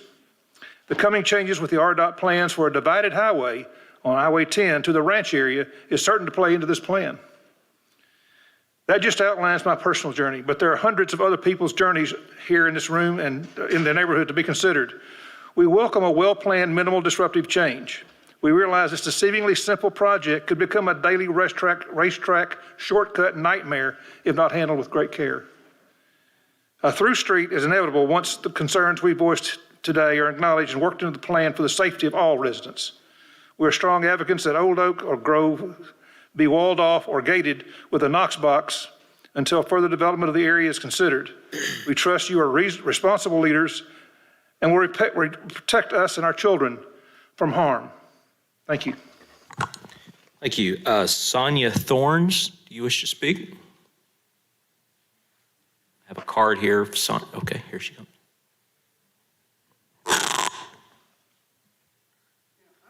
If I just have not received a notice in the mail, but I don't think I received anything regarding this meeting.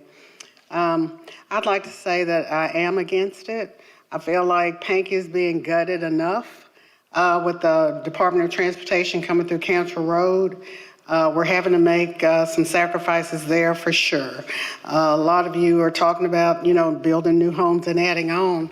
There are some of us that are going to have to sell our homes because the city is the state is coming through. So what I'd like to ask you to do is just stop the bleeding and maybe leave Pankey alone for now. Thank you. Nancy Robinson Lott.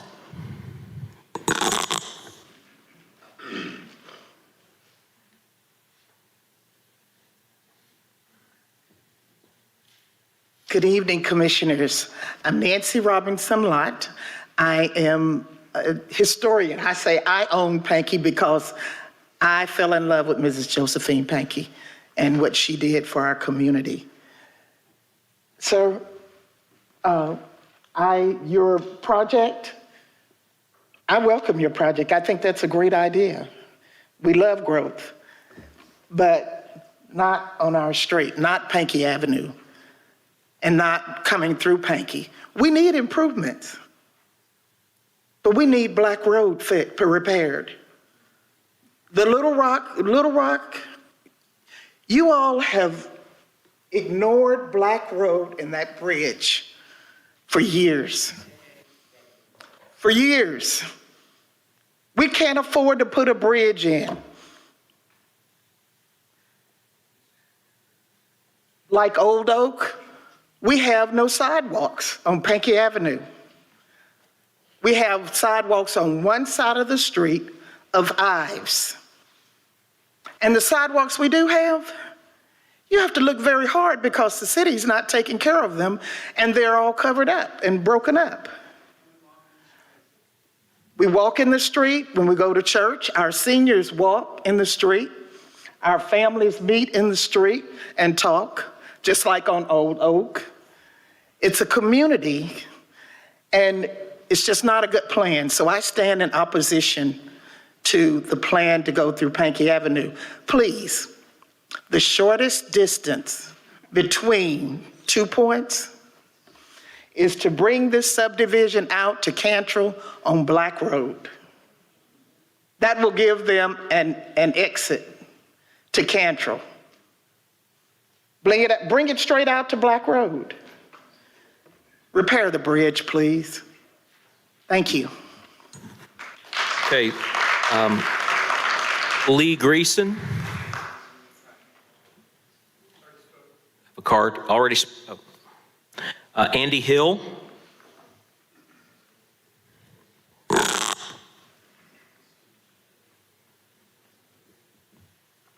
Good evening, Mr. Chairman and Commissioners. I'm a resident at 4501 Old Oak Drive, have been since Rector Phillips Morris developed Secluded Hills into a neighborhood.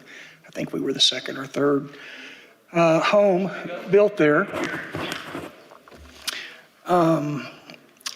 And I'm sorry Bill Rector's not here. I'd like to ask you why the sidewalks are still not done, but maybe somebody will ask him and he'll get back to you. But the bottom line is, if you're concerned about the welfare of the community, allow the development to be built, but ensure that it won't be a thoroughfare.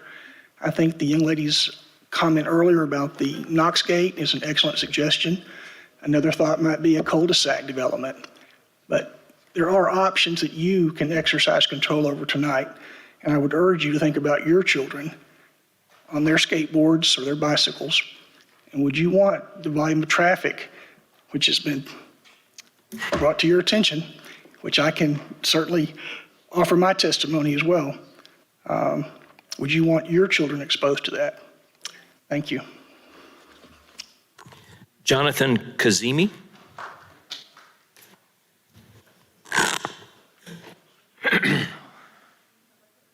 Planning Committee, thank you for your time today. It's already pretty long. I'm kind of impressed with the presentation, though, honestly. I'm going to echo what everyone's trying to say. Look, we know that the city is wanting to develop and grow. We're for that. Build, but the traffic, again, not to be repetitive, we had short notice on this letter that went out and trying to plan to be here, but I live on Shepherd Drive. We were just here back in April to not allow Shepherd Drive to be a collector. You guys shut that down. We're very thankful for that. And Old Oak and Shepherd Drive do connect. So what we're fearful of, if this does connect and that traffic from Cantrell goes into Old Oak, within in a couple of years, you might come back to the board again about putting Shepherd as a collector to control that traffic. What we're trying to say is build the patio homes, do what you have to do, but keep that connection from Cantrell to Old Oak off via gate, knockbox, whatever you got to do, because I'm sure the stats won't show how many cars park on the side of the street, how many cars come through from Cantrell to Jerry to Shepherd to Old Oak to Hanson and all the way through. So consider what our neighbors are saying from Pankey to Old Oak. We are all supportive of the development, but just not allowing the through of traffic coming through to our neighborhoods. So thank you very much for your time today, and I appreciate you all. Thank you. Regina Norwood. Good evening. My name is Regina Norwood. I'm a concerned citizen, and I have a love for Pankey as well. You know, I find it a little bit ironic that Arkansas calls itself the natural state, but so many times our state, local, and city governments, they do the unnatural. We want to put 14 houses on a postage stamp. Okay, you have the right to do that. But then you need a release valve for it. And the release valve is another historic community, Pankey community. And I listened to concerns about crime, safety, and that's everybody's concern. That's Pankey's concern as well. We heard concerns about traffic. That's Pankey's concern as well. So we're all on the same note as far as that song is concerned. No one wants a lot of through traffic because the residents in Pankey, they enjoy what your neighborhoods enjoy. Residents and neighbors being able to walk around, pedestrian type community. And when you say you're going to have 14 houses, two cars a house, Amazon back and forth, or whoever else comes in, and even if you had a gate, that traffic's coming from somewhere, going somewhere. I'm not opposed to 14 houses on a postage stamp if that's what you want to do. But I do take issue with Pankey serving as a release valve for the excess traffic. It's not good for Pankey, and we've already heard it's not good for the other neighborhood as well. Thank you. Is anyone keeping time? Yes. You are. How much time do we have left for the opposition? Currently, they use 15 minutes and 42 seconds. Okay. Andy Hill. I just spoke. Oh, you just spoke. Okay, sorry. Brenda Henson.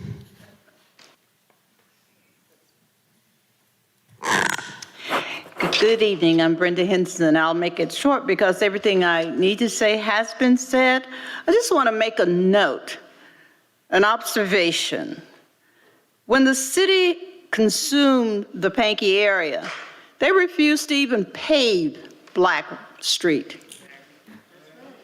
You know how long ago the city annexed that part?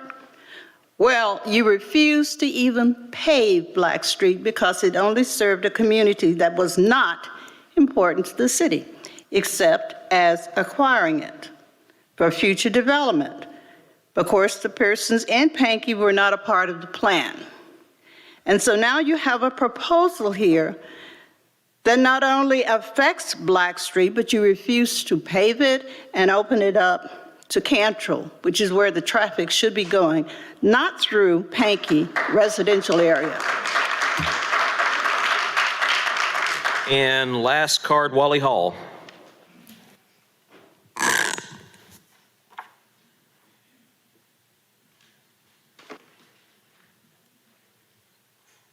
Do I need to say my name again? Oh, you're good. I just want to ask the commission to consider something. In your deliberations, for more than 50 years, Walton Heights has survived, hundreds of homes have survived with one road in and one road out.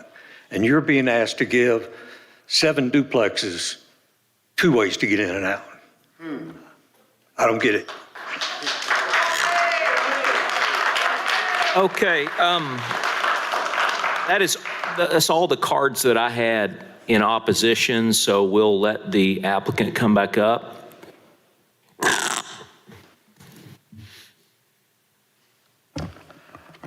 Chairman, a lot of good comments there. I'm going to try summarizing them quickly. I know we've been here quite a while tonight. There was a question about sidewalks and streetlights. The developer will build what's required and comply with the sidewalks and streetlights. The connection over to Black Street, our developer also doesn't want it, but it is on the master street plan and required. He is trying to comply with the master street plan as it's currently configured. There was a question about a gate on the connection to Black Street. That would be a concession our developer would be willing to give if staff would allow it. We can work with staff on that. Other comments about sidewalks, again, we're going to do those. We'll do them through our property, through the 3.5 acres. They will build the sidewalks that are required with our 3.5 acres. I think that summarizes it. We'll answer any questions that staff or the commission may have. And again, would like to remind you, we'd like to separate the votes if possible after the preliminary plat and then the vote for the waiver of Black Street improvements. Okay, we'll talk about that in a minute because they're all kind of in the same write-up. Questions of the applicant from commissioners? Go ahead. Go ahead. Vogel and Mr. Vickers. Go ahead. You got it. All right, yes, this is for the applicant. So I'm sure you all have met with the neighbors in that community? Okay, so are you all open to addressing some of the neighbors' maybe needs or direct necessities? This is Bruce Henry. He's the developer. Is it okay if he speaks on that matter? Yes, sure. Yeah, we're more than happy to speak with the community. However, I'll just say we've worked hard to comply with the city's R2 requirements. And the connection to Old Oak to Black is the city's requirement, and we're just complying with that. So we're happy to talk to the community. I mean, we're supportive of putting up a gate and a Knox box if the city wants to do that to reduce traffic. We're all for that. So I think actually the community and us are on the same page on that. So we don't. Okay. Yeah, and the waiver on Black Street, to be clear, is the south portion where there's if the collector would go Old Oak north to Black Street over the bridge, which is out to Highway 10. That's the master street plan. Is that helpful? Yeah, well, that answers my question. Thank you. Are there some drainage issues that have to be addressed in this area? On this property specifically?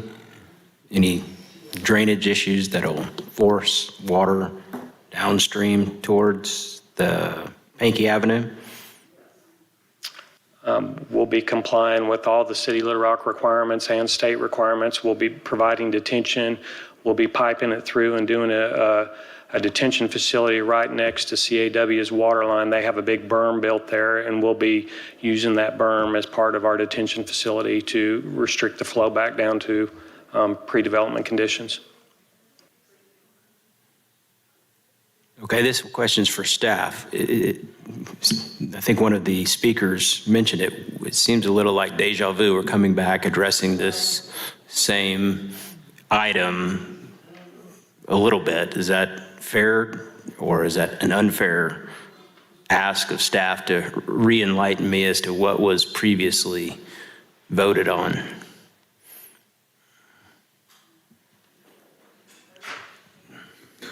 Monty, could you speak a little about what the previous deal was? But essentially, this is a separate application. Yeah, I understand that. Each application stands on its own merits and its own conditions. And we review it as it comes in, although we do consider what has been presented previously. Some of the things are the same as the detention. Even at that point, the tie to Ode to Black Road was the same. It is a master street plan. Unless it is removed from the master street plan, it is a requirement to make that tie. So some of those have remained the same. What the change different is just the number and the size and a little bit of the layout. I think the original one that was approved had a little, not quite a roundabout, but a kind of little pull-off kiosk area that they could come in for that. And I can't remember. If I'm not mistaken, I mean, Mr. Dale is probably the most knowledgeable on the history of this property, but if I'm not mistaken, we did a PRD zoning on this previously. We submitted a PRD at one time that had more residential lots, and it had a different configuration on it. It actually had a cul-de-sac at that point, but then staff pointed out to us that Old Oak was on the master street plan, and we had to connect it through. So I don't believe the PRD application was ever heard by this commission or the board, because I think we took that application down when we learned that we were not going to get support because of the master street plan requirement. Okay. And also, the PRD was a rezoning. What you have before you tonight is a plat. It's not a land use issue. It's just a technical review. Thank you. That helps a lot. Yeah, Commissioner Person. Is there a consensus regarding the Knox box with the citizens, the neighborhoods? I know. I guess that's a question for the residents. Oh, okay, sorry. Is there an agreement between the neighborhoods about the Knox box? The ones who's here. Hey, sir. You come to the podium, Any please. speaker has to be at the podium. Good idea. As far as our concerns, I don't think it addresses our friends over in the Pankey community at all. So I would propose that one of you nice folks makes a proposal that this be deferred until the developer can meet with the community, can reflect their concerns, and bring this back to you for another vote. To me, that would seem to be a very fair thing, taking into the welfare of the community. But to go ahead tonight and allow it, I think shortchanges a well-represented part of the community that's here. Let me, well, this may be a question, it may be a statement, we'll see how it comes out. The street improvements to Black Street and the construction of the bridge, that is not a planning commission issue. We don't control the city budget, we don't allocate the money. That is your city board of directors and the mayor. So for those of you who are here thinking that this development will somehow spur money be allocated to the improvements on Black Street, we don't have control of that. I wish it would be improved as well. There are probably a lot of streets that need improvement. The other thing that, and this is maybe my question, Jamie, you know, the master street plan, we're supposed to adhere to that and not make exceptions to the master street plan. So I think where this is headed is someone's going to make a motion that we approve this thing subject to it not connecting to Black Street and us not complying with the master street plan. So I don't really know what to do about the master street plan. I think there's enough consensus here that we don't want to connect to a street with the bridge out now. So it's almost like if you had a working street with a bridge on it, then it would be a whole different matter. But I've heard comments about Black Street not being improved and not having the bridge. So I'm kind of at a loss personally. We'll see if I can address both of those. The improvements, let's talk about the improvements on Black Street. What they're requesting is a waiver of the boundary street. So we're really talking about the boundary street. As somebody spoke about, a couple of them, about improving Black Street across the creek for improvements of the bridge. That is not a requirement and nothing that this board or commission can vote on at this time because it is not on their property. The boundary street requires improvements of the adjacent roadway to master street plan standards through their property. We cannot make a developer go off-site of their property, improve roadways that are not on their property. So that crossing of Black Street is not before this commission at this time and cannot be considered. Although we do understand the concern, and that concern has been raised to our public works departments. I'm sure it's been raised to the ward directors over time, and that is a city improvement, either through a sales tax or bond issue that needs to be addressed, something that this commission cannot address. But the commission can address the boundary street. In a subdivision matter, the commission does have the authority to require boundary street improvements or waive those improvements pursuant to the master plan, but they do not have the authority to not connect a road per the master street plan or not require a road per the master street plan. It is, we have to adhere to the master street plan. Now, there is some variances as far as how that is done, like if it is proposed, and you'll see that on the master transportation plan. You look at lines that are solid in a certain color. Yellow is the designation for, or more closer to burnt yellow, is a designation for a collector street. So if it's solid, that's something that is in place, the alignment is there. When it is dashed, it is proposed. In a proposed collector, it still has to be, adhered to, but you can grant variances, waivers for that, but the alignment or how that is done can be changed. It doesn't have to fall directly on that alignment. It's proposed. This one, as it gets closer ties to two existing roads, that kind of more locks it into that location rather than one that may be crossing 40, 50, 60 acres. And that alignment can vary by design or topography, but the general intent needs to remain the same. The commission cannot say, we're not going to make that tie. That is a recommendation through a study to amend the master street plan as, and it has to be a separate item and go to the commission for review and approval and then forward it to the board for recommendation and adoption. So does that explain the two separate entities we're talking about? It does.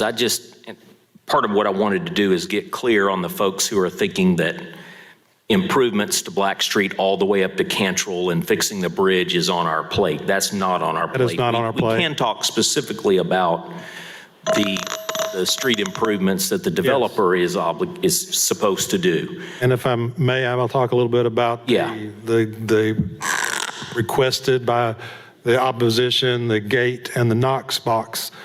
That is not a condition on our master street plans. That is not a condition in our boundary street. That is not a condition in any subdivision. That is not a requirement that the city has asked of them to do that.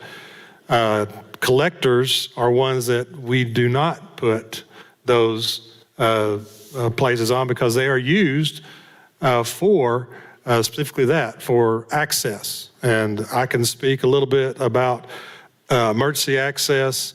Some people talked about safety. That is also a concern. But when the city come in and done the master street plan, adopted by the Planning Commission, forwarded to the board for adoption in the ordinance. They were put on there for that reason, for not just taking smaller streets like the residential. They have to tie into a larger street. That's the collector. And then the collectors take the traffic and tie into a larger street. That's the arterial. And so Old Oak has been designated as a collector for decades. That's why originally it was stubbed out, even when this subdivision that everybody here is speaking against was built. I can't speak for, I think Pankey was actually there before this one was for that one. So, and we do understand the concerns that they have raised. But my last point I want to make is because of that emergency, we do look at emergency access on how a subdivision is done. And the commission has seen come before them subdivision that looks more like a lot and block scenario that has multiple connections. You've also seen subdivisions come before this commission that are more cul-de-sac related, where there are cul-de-sac dead ends and access is limited to either arterials or collectors. The point I want to make is in the emergency access, more access to homes are better than limited access. And a good point I want to raise even from an individual that was minorly affected by the tornado, and I want to emphasize that minorly. I was at the right there at Kirby Road where the tornado touched down and went through. But they also, right above me, it started getting harder and harder devastation. And in any access, any roadway that can be open and available is important, not only to emergency access, because our first responders was out there, they've done a great job what they had, but I want to point out, I manned a roadblock because lines were down across Kirby. And people were wanting to get to their homes in the adjacent properties. And just that tornado area, lines were down everywhere. Roads were shut down, trees were down. And finding roadways alternative roadways that you could get to your home. People were wanting to check on other loved ones that were there. They wanted to check on pets and that nature, and just general damage. And we couldn't let anybody through, and we was trying to direct them to other roads that may be open.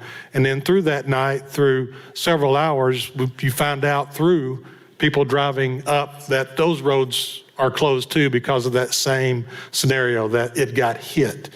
And so staff did not recommend to the developer or supported a gate and Knox box for that reason. It's not just what I understand the individuals that spoke against what they are seeing as life safety, but we see that, but we also see what can happen in emergency situations and how does our emergency services, along with other individuals that may want to get to their property, that may need to get into this area, and limiting access is of great concern for staff.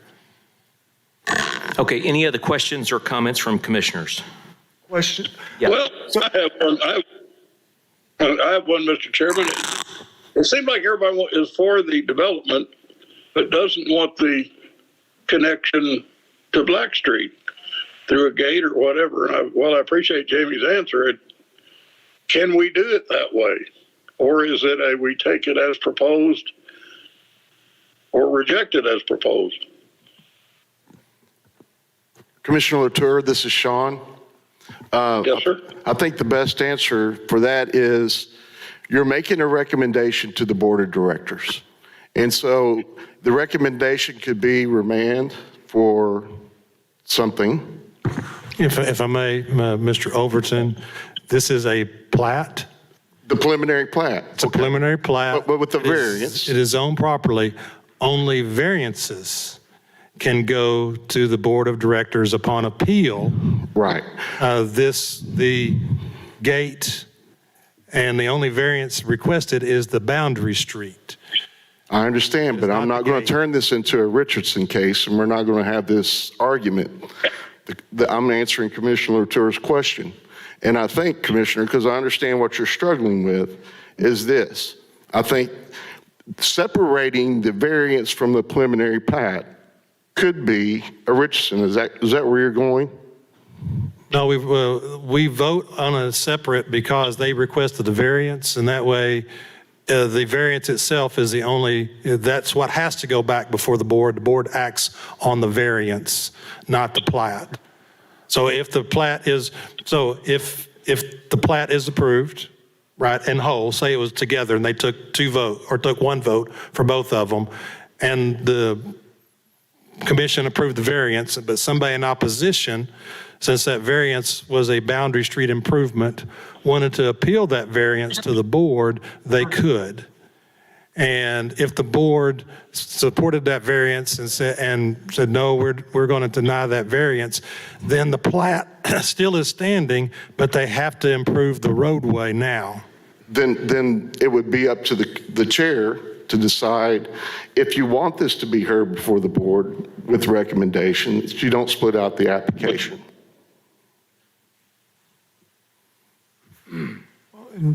If I could ask a follow-on question, as I'm listening to this, it sounds like the things that the community is opposed to, we as a commission would not have the authority to put in as conditions like that. It's either we take it as is or we say not as is, because the things it would take to make the community comfortable, we wouldn't have that authority. Is that what I'm hearing? That's why I was asking my engineers, when you reviewed the application, does it meet all of the minimum code? Is this a Richardson? Monty, what the variances, I understand them, are only for the waiver of the boundary street, the half-street improvements. Correct. The applicant is requesting a waiver of the boundary street improvements. There are no variances from the subdivision ordinance requirements. On the preliminary plat? On the plat. Well, then, basically, on the preliminary plat, It's Richardson. it's Richardson, based upon what the engineers have just testified to. Yeah. And then you have no discretion. And that includes the connection to Black Street. Yeah, the connection to Black Street is the commission can look at those connections and make a determination based upon life, safety, health, and welfare. So the best way to explain that is if a subdivision is being proposed that is tying onto a road, and I'm going to preface this by saying I'm not suggesting that the Pinky area is at this level, but if a subdivision is out there and the proposal is to tie onto a single lane graveled roadway, then the commission can take that in consideration, because that boundary, or what they would be tying onto on down the road, we could not make them improve that roadway outside of what their property is. But if you're going to put, and of course this one is a lower number, so I'm talking a larger number, put hundreds of homes on that roadway and it's just a single lane graveled road, I think that is a life safety measure that the commission can look at, and the approval of or request of to analyze that to kind of see how that affects the commission for that. But Pinky was developed. Some of the roads are substandard, but they are not single lane roadways. They do not have sidewalk on the roads that they talked about. That is an accurate statement for it. So for a city standard roadway, not every roadway within that Pinky community meets city standard. Yeah, but if the bridge is out, it's obviously not to standard, and the bridge has been out for years, so, okay. Sean? Yes, I just wanted to make it clear. So Jamie, you're saying there are no issues with traffic, and the planning commission cannot make any kind of recommendation to the board to amend the master street plan to address the neighborhood? Well, as presented by the applicant, you're looking at 14 lots in the development for this. So even at, I don't know how many trips you typically count per day, Monty, and the consultant for the applicant maybe answer that question a little bit better on what trips would be there per day. I do not see that increase of number would impact this development or the Pinky development or development to the west. Their traffic concerns that they were talking about was not necessarily from this development. It was from what they perceived to be maybe cut-through traffic or traffic that could utilize the Pinky area to now come through the area and go through this to Old Oak Drive, is what they're talking about, is the traffic that would be generated. It's traffic that is already from houses that are already in that location. And we do not restrict traffic from accessing public dedicated roadways if that's available. Just wanted to make the record. Yeah, this has to end in a motion at some point, so. I've got one more simple yes or no question for the applicant. When the question was asked, I just want a clarification on this, that you did not have whether you communicated to the neighborhoods or not. So I'm gathering from that there have been no meetings with the neighborhoods, there have been no effort to discuss this with either the folks over in Old Oak or Pinky, no public discussions. Is that accurate? It's accurate. There haven't been any. Okay. Yeah, and quite honestly, the concerns that I've heard from the community are all about the connector, which we have no capacity as a developer to impact or change whatsoever. Yeah, I don't see where, I see what you're getting at. It just seems like he just said, this is about the connection. If this were a subdivision that didn't have a connection to Black Street, it's probably on consent agenda, to be honest. I mean, it's zone residential, the homes is the only thing you could ever put there, right? So this is sort of a no-brainer with the exception of the connection. I think what I'm hearing though, see, I'm worried. Normally, I came here prepared to say that this needs to connect. But as I'm hearing the condition of Black Street and the health, safety, and welfare issue, I don't want people on a street without a bridge. Does that make sense? So why would I want anyone at night to be directed onto Black Street when is the bridge out between Cantrell and this connection? Or guys, yeah, so It seems to be that if this project moved forward, then it just doesn't have that connection.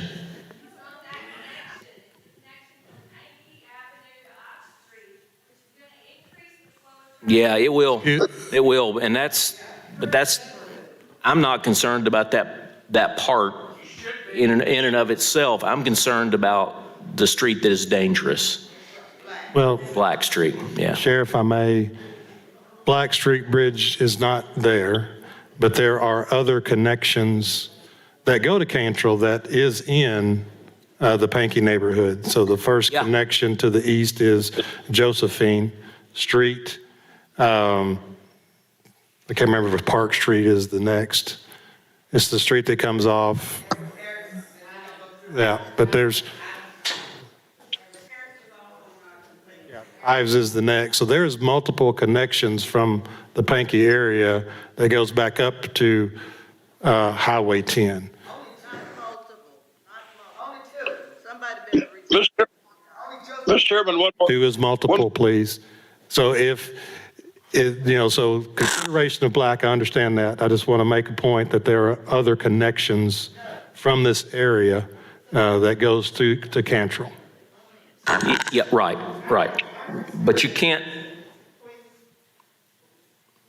Yeah, come back up, ma'am. If you've got something to say, come back up and say it, and then we'll get to a motion here pretty soon. We don't know what to do at this point because there's a master street plan we have to follow. Sir, take your mask off. Yes. Thank you. Y'all, we have a mess. RDOT has shut Pankey down. Now, you haven't heard the rest of that story, okay? Because that's another fight that we have. But RDOT is placing, what do you call it, a straight medium? The concrete So medium. if you're in Pankey and you live on the north side, you can only turn to go down to Kroger's. Turn to the right. If you're on the south side, you can only turn and go toward town. RDOT is shutting Pankey down. So now you're talking about exits to Pankey, to Cantrell. Now, we don't know about Black, because Black is really not, that's the border of Pankey. But I will tell you that they said they're going to do some kind of turnaround where you have to go down to Taylor Loop or Sam Peck or Kroger's or someplace, turn around and come back to go to town. So when you start looking at those exits, we're only going to be right now. The plan is for Pankey to only be able to exit one way out onto Cantrell. They're building a freeway. Yeah, this is the Little Rock Planning Commission, not the State Highway Department. I know, but I'm saying you got the connection though. You're connecting it. Thank you. Okay, so still don't really know. I'm at a loss as to what to do unless somebody has a motion they want to make. Mr. Chairman, is question for the lawyer is this a Richardson deal? Yes. A Richardson case? Oh, I haven't reviewed the preliminary plat, and then based upon what Jamie said, I believe it is, but then you have the community here discussing serious public safety, health, and welfare issues. And so, Jamie, has any traffic studies been done, or? No, not for this application. I Because of cannot speak. the I cannot density? speak. When the DOT did go in and do the roadway, they would have performed current traffic study and counts in that area. Yeah, they count them on a regular basis. All right, gentlemen, if I may, do we, any commissioners have any other questions? If not, I'd like to, go ahead. Well, I didn't finish Commissioner Latour's question. Sorry. So based on that, Commissioner Latour, I'm not sure the preliminary plat fits into the Richardson case. I believe you have genuine public safety, health, and welfare issues in regards to the traffic. If I'm wrong, I'm sure I'll hear about it from my boss. But I think that they have concerns, and I think you should be able to consider those. And then if the application needs to come back amended or gated or whatever, then so be it. That's my ruling. Thank you. Thank you. Well, get this last gentleman here. Go ahead, sir. Go ahead, sir. Thank you very much. I'll make a brief comment. My name is J.T. Jones. I was here in April for Old Oak and Shepherd, the same issue of going through there. The people in our neighborhood are concerned about safety. Pankey's concerned about it, we are, because we don't have sidewalks. Buses let kids out that walk in the street. Cars park on both sides of the street. Since I was here in April, a non-resident totaled 2 cars and drove off before the homeowner could get out to see them. Fortunately, no one was hurt or killed. And I understand y'all are struggling with technical issues. I'm a retired healthcare provider. I understand that. But it's safety for our kids and the seniors and the people who walk up and down Old Oak and all of the other streets that feed off of that. And people who don't know to watch out for kids, who don't drive slowly, who don't stop, because you can't get 2 cars down Old Oak sometimes, are going to put our families at risk. Thank you. Okay, thank you. All right. All right, so I would like to make, Chairman, I'd like to make a motion to defer S-1882-A, maybe into the next meeting or maybe thereafter, we have to get with staff and see, just to make sure everything is in safe and coordinates, making sure everything is done in this proper manner. Yeah. Second. Could we get a second? We got a motion and a second. I think in light of the current condition of Black Street and the fact that it may stay that way for a long, long time, it seems foolish to put more traffic on it. It just doesn't seem right. So, okay, we have a motion and a second. Go ahead. So yes, sir, Mr. Moore. Can you restate the motion specifically again? Yeah, so I want to make a motion for item S-1882-A to defer maybe until the next meeting or with staff approval if they need more time. What we're trying to identify is there needs to be a study done, some analysis, and make sure we are in proper stands with any of the regulations or statutes. So I think it'd be just fair if we can at least to the next meeting, if not the next meeting, the meeting thereafter, depending on staff time and need to actually go in and do an analysis or do a brief study just to have a clear understanding and also have a clear understanding of any regulations, any statutes to make sure we're following. Because we don't want to pass anything and we have to come back and retract ourselves at the next meeting. I have a question. Get all about that, Monty? Yeah, but so specifically, we want to defer it to the next Yes. meeting for now. Next meeting pending and for further staff analysis. Another quick question: Are we going to charge the applicant with this deferral because he's not requesting it? No, this will be a deferral. Second. Charge Public Works with this deferral. Okay, we have a motion and a second. Roll call vote. Vickers, Yes. Brown, Yes. Haynes, Yes. LaTour, Yes. McDonald, Yes. Person, No. Thomas, Vogel, No. Hart, Yes.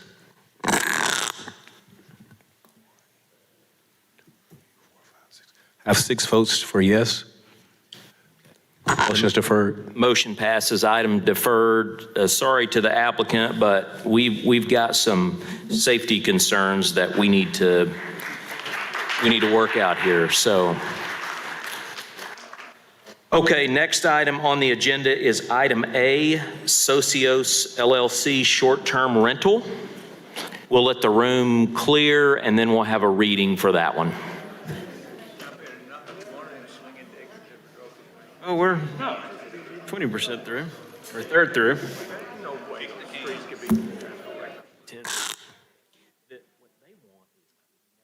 Yes, correct.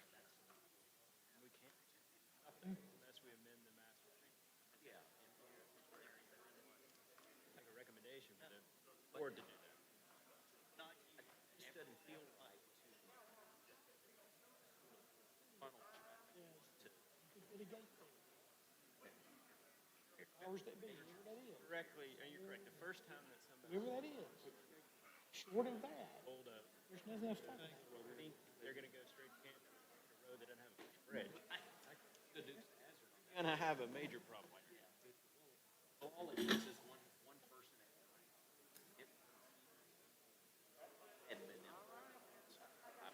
They can't. Yeah, well. If there is a gate, it's only temporary. I'm gonna be there for it. We had something on black a long time ago.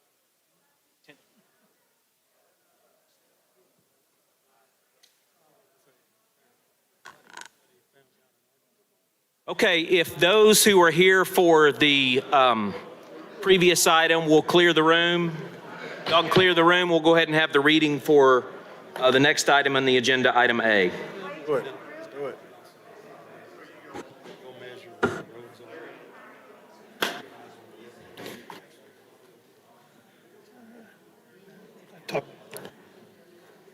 Go ahead, Monty. They'll leave. Ladies and gentlemen, if you're still here for item number 2S-1882-A, The Grove at Old Oak, you may now depart or sit down and listen to item number 3.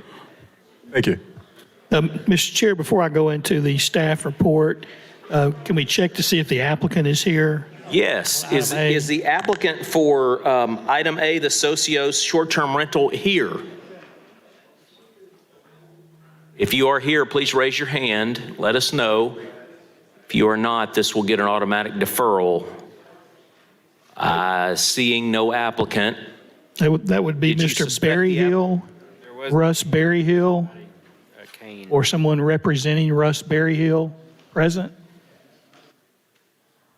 Huh, okay.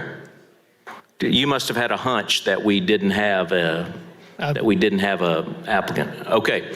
All right, next item on the agenda is the Carter Lane Improvement District, item 10. Mr. Chair, before we move. Yeah. This item has been deferred twice already. We're only allowed 2 deferrals. I believe if Mr. Collins is okay with that, staff would recommend that this item be withdrawn. Do we need a motion for that? Or just 3 automatically just get it withdrawn? Okay. I need a motion to withdraw item A from consideration before the Planning Commission. Yeah, I'd like to make a motion to withdraw item A, Z-9769, under the regular item agenda. Second. Okay, we have a motion and a second. This, for those of you who may not have heard, there are now three deferrals, so that's why we're making this motion. Okay, a roll call vote. Vickers, Yes. Brown, Yes. Haynes, Yes. Latour, Yes. McDonald, Yes. Person? Yes. Thomas, Vogel, Yes. Hart. Yes. The motion has been approved to withdraw the application. Thank you very much. So item 10, Carter Lane Improvement District. This one's a little, well, it's not your typical application, so I'll let you have staff write up on it? Okay, go ahead, Monty. Item number 10 is Monty, excuse me if I may, I've got to speak a little bit right up front to kind of explain. This item is coming before the commission at the direction of the Board of Directors at Hurton Improvement District. And so there is really three things as far as an improvement district is concerned that the Planning Commission needs to consider for the improvement district. And number one is, will it harmonize with any city community facilities for that? And two is if it will have an adverse impact, i.e. will it diminish vehicular traffic? And three, if it don't have an adverse impact, i.e. diminish pedestrian traffic. So those are the three things that this commission needs to consider for their vote and their recommendation to the board. An improvement district is a thing that only the Board of Directors may approve, so this is solely a recommendation. So it will go to the board whether it is a recommendation of approval or recommendation of denial. But those are the only three items that this commission may take into consideration. Monty? Okay, item 10 is the Carter Lane Improvement District, located 4109 Carter Lane.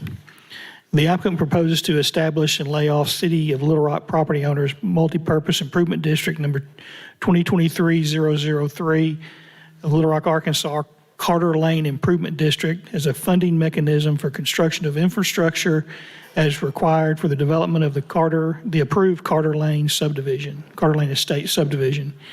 One of the Little Rock Planning Commission duties is to direct preparation of plans and studies as needed for the development of the city. They can undertake suitable studies related to the plans to be prepared. The three main plans that are described in state code are the land use plan, community facilities plan, and the master street plan. The commission may prepare and adopt such other plans as are significant to the health, safety, and general welfare of the municipality and its environs. The commission also recommends for adoption and administer regulations for control of the development of land. The development of land includes but is not limited to provisions of access to lots and parcels, extension or provision of utilities, subdividing of land into lots and blocks, parceling of land resulting in the need for access and utilities. These regulations may set minimum requirements as to the information to be included on the plat filed for record, design and layout of subdivision, including standards for lots and blocks, street rights-of-way, street and utility grades, consideration of school district boundaries, and other similar items. Standards for improvements to be installed by the developer at his or her own expense, such as street grading, paving, curbs, gutters, sidewalks, water, storm sewer mains, street lighting, and other amenities. On June 20th, 2023, the mayor had set a public hearing to be held before the Little Rock Board of Directors for consideration of the petition for the Carter Lane Improvement District as filed with City Clerk. The Little Rock Board of Directors remanded the petition to the Planning Commission to consider the improvement district pertaining to the public health, safety, and welfare. Multipurpose Improvement District number 2023-003 is proposed for the purposes of purchasing, accepting as a gift, A, constructing waterworks, sewers, treatment facilities, recreational facilities, and systems for gas pipelines, and B, grading, drainage, paving, curbing, and gutter, street and lane sidewalks, and maintaining the infrastructure and improvements within the district, together with the facilities related to any foregoing or for more than one of these purposes, whether within or outside the boundaries for the proposed district, doing all things now and hereafter permitted under applicable law, including limitation Arkansas Code 1494-110 to be done and performed by municipal property owners improvement districts. The purposes are to be accomplished in a manner and with the materials that the commissioners for the district shall deem in the best interest of the district and as specified by law. The district will construct and fully licensed and permitted sewer plant within the boundaries of the district to serve property owners within the district and will operate and maintain the system unless and until it is acquired by a municipality utility. The cost of the project of the district shall be assessed upon the real property of the district according to the benefits received. The improvements proposed for the Carter Lane Estate subdivision, the preliminary plat S 1897, Carter Lane Estate subdivision was approved by the Planning Commission June 24th, 2021. There are multiple persons present in opposition to the subdivision. There were multiple persons present in opposition to the subdivision. The application was approved by a vote of 8 yes, 2 noes, and 1 open position. Development plans were approved February 3rd, 2023, and a grading permit was issued February 7th, 2023. Approval of the preliminary plat, development plan, and grading permit met minimum code standards as set by the City of Little Rock. The codes as adopted set minimum standards which protect public health, safety, and welfare. Okay, that's it? Yeah. All right, so the applicant, I have one card in support, which I assume may be the applicant. Bob Harden? I can make my way up here without hurting anybody. I'm an attorney. I represent the applicant. If there is an application, this is the most unusual situation.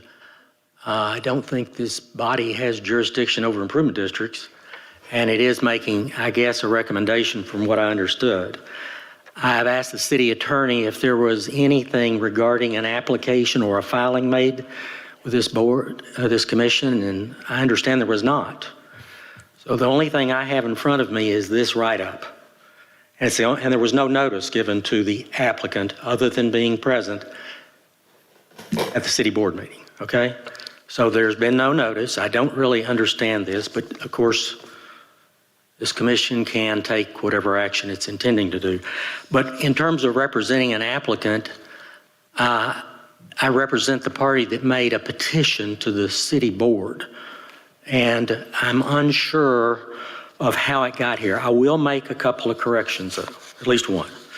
There is a statement made in this write-up on the last page. It says the district will construct a fully licensed and permitted sewer plant within the boundaries of the district to serve property owners in the district and will operate and maintain the system unless and until it is acquired by a municipal utility.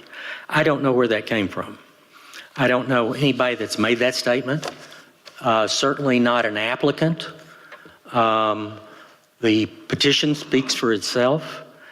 And what I understand is happening tonight is that there will be people who oppose this. What I'm not sure if there's an application to oppose, but they're going to oppose something. And I'm assuming it's the preliminary plat that's already been approved by this commission for this subdivision, because that's the only thing that I think this body can do. But I would ask that if there is a response back to the city, that you've already done it in your write-up, that there's been an approved preliminary plat, a development plan, and a grading permit, met minimum code standards as set by the City of Little Rock. The codes are adopted to set minimum standards which protect public health, safety, and welfare. The other three questions you answered, I've not seen. I was at the city council meeting, and there was a city director's meeting, excuse me. There was no statement made to that effect. If it does, it's become a verbal communication from someone that I don't know of. So I don't really know how to address this because I don't know what we're here for, really, other than to report to the city board that this Planning Commission has done everything it's required to approve a preliminary plat.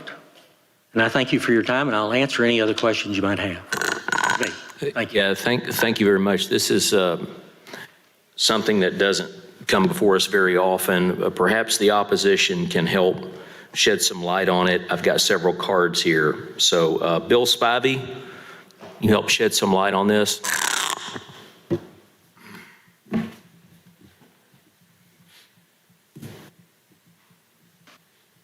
Mr. Chairman, I think you give me far too much credit. Mr. Chairman, members of the commission, Mr. Collins, planning staff, Mr. Overton. My name is Bill Spivey. I'm a member of the law firm of Wright, Lindsay, and Jennings, and I appear before you tonight. I'm privileged to appear before you tonight with Mr. Tim Daters on behalf of PotlatchDeltic Real Estate, which is the owner of substantially all of the undeveloped property in the drainage basin to be served by improvements to be constructed presumably with this improvement district. Now, let me just say at the outset that I don't have a problem with improvement districts. I've been in front of the city board many, many times on behalf of PotlatchDeltic Real Estate and Deltic Timber Corporation before it, seeking the formation of such districts. If properly created, empowered, and utilized, they can be a very important development tool. I don't have any problem with them. Let me also say I've known Mr. Hardin for over 50 years.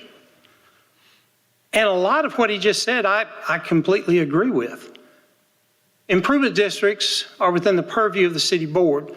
And this is kind of a unique situation. I was not at the board meeting, so I don't know what was said. I don't know who said what to whom. And I didn't fully understand everything Mr. Collins said, but like most good lawyers, if you don't understand it, you rephrase it the way you do.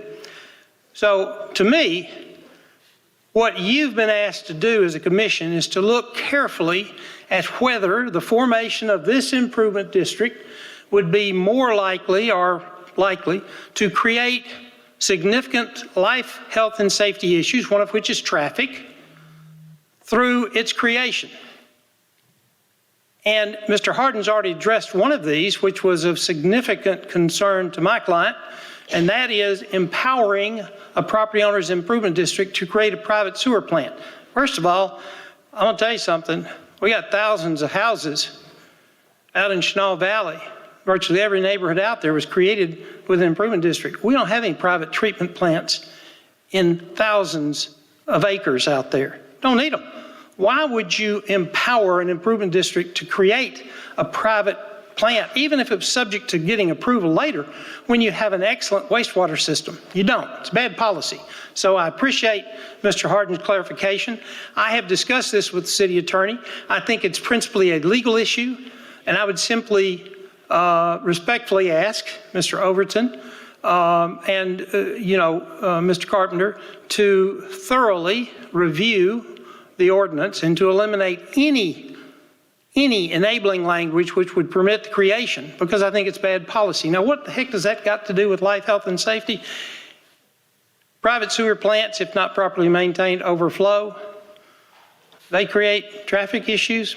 If they flood the street, they do. That's issue one. Second issue, it is our client's opinion, based upon the opinion of its consulting engineers, to whom I will defer momentarily, that the improvements in this subdivision, and this is a planning issue, so bear with me. I didn't come here to argue about the preliminary plat. Life, health, and safety, traffic, that's what we're going to get to. What's going to happen, we think, is because these improvements are either under-designed, underbuilt, there will come a day, 5 years, 10 years, I don't know when PotlatchDeltic proceeds with the development of its property, which, as I said earlier, is substantially all of the drainage basin served by this improvement district. And when these improvements can't handle the flow, that street's going to flood. Have an effect on traffic? I think it does. Life, health, and safety? Yeah, it does. So whatever was said at the board meeting, it's not that I don't care. I agree with Mr. Harden. I've never been in a position of being asked to come before this body, and I've been here my share of times over the last 40 years, and argue that creation of my improvement district won't create significant life, health, and safety issues. In this case, I think it will. Now, I'm going to defer to, and let me just say that our recommendation would be, whatever it is you've been asked to do, that you vote to say that the implementation of this improvement district in conjunction with whatever's been approved in the preliminary plat, and I'll defer to Mr. Collins, who can tell you what's actually been built and what his own projections are, because the engineers for this development were directed to contact the engineers for Potlatch-Deltic and discuss with them issues involving the full development of the drainage basin, flows, the time for concentration, and they didn't do it. Consequently, we have significant issues because if that day comes when this street floods, we don't want people looking at us and saying, well, y'all caused all this. No, we didn't. This is the opportunity to do something about it. If creation of this improvement district exacerbates, if not creates, life, health, and safety issues, then my understanding is you're being asked to tell the board that. I would simply ask you to take that in consideration and, based upon what Mr. Dater's going to tell you, conclude that this improvement district in this context, and I'm not opposed to improvement districts, and I wouldn't be opposed to an improvement district if in this context I didn't think it was a bad idea, is not a good thing to do. Thank you. Tim? Tim Daters.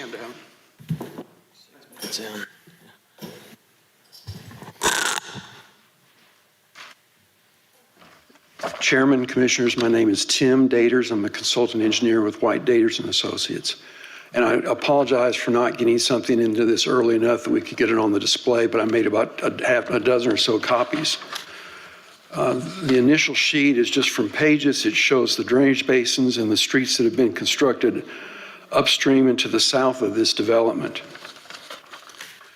The Planning Commission approved a preliminary plat for Carter Lane Estates in June of 2021.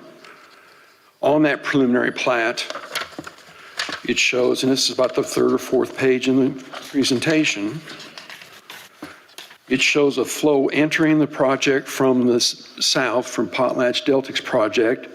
It shows a 100-year flood of 1,120 CFS, 1,120 CFS. This was prepared by Holloway Engineering, the applicant's, the developer's engineer.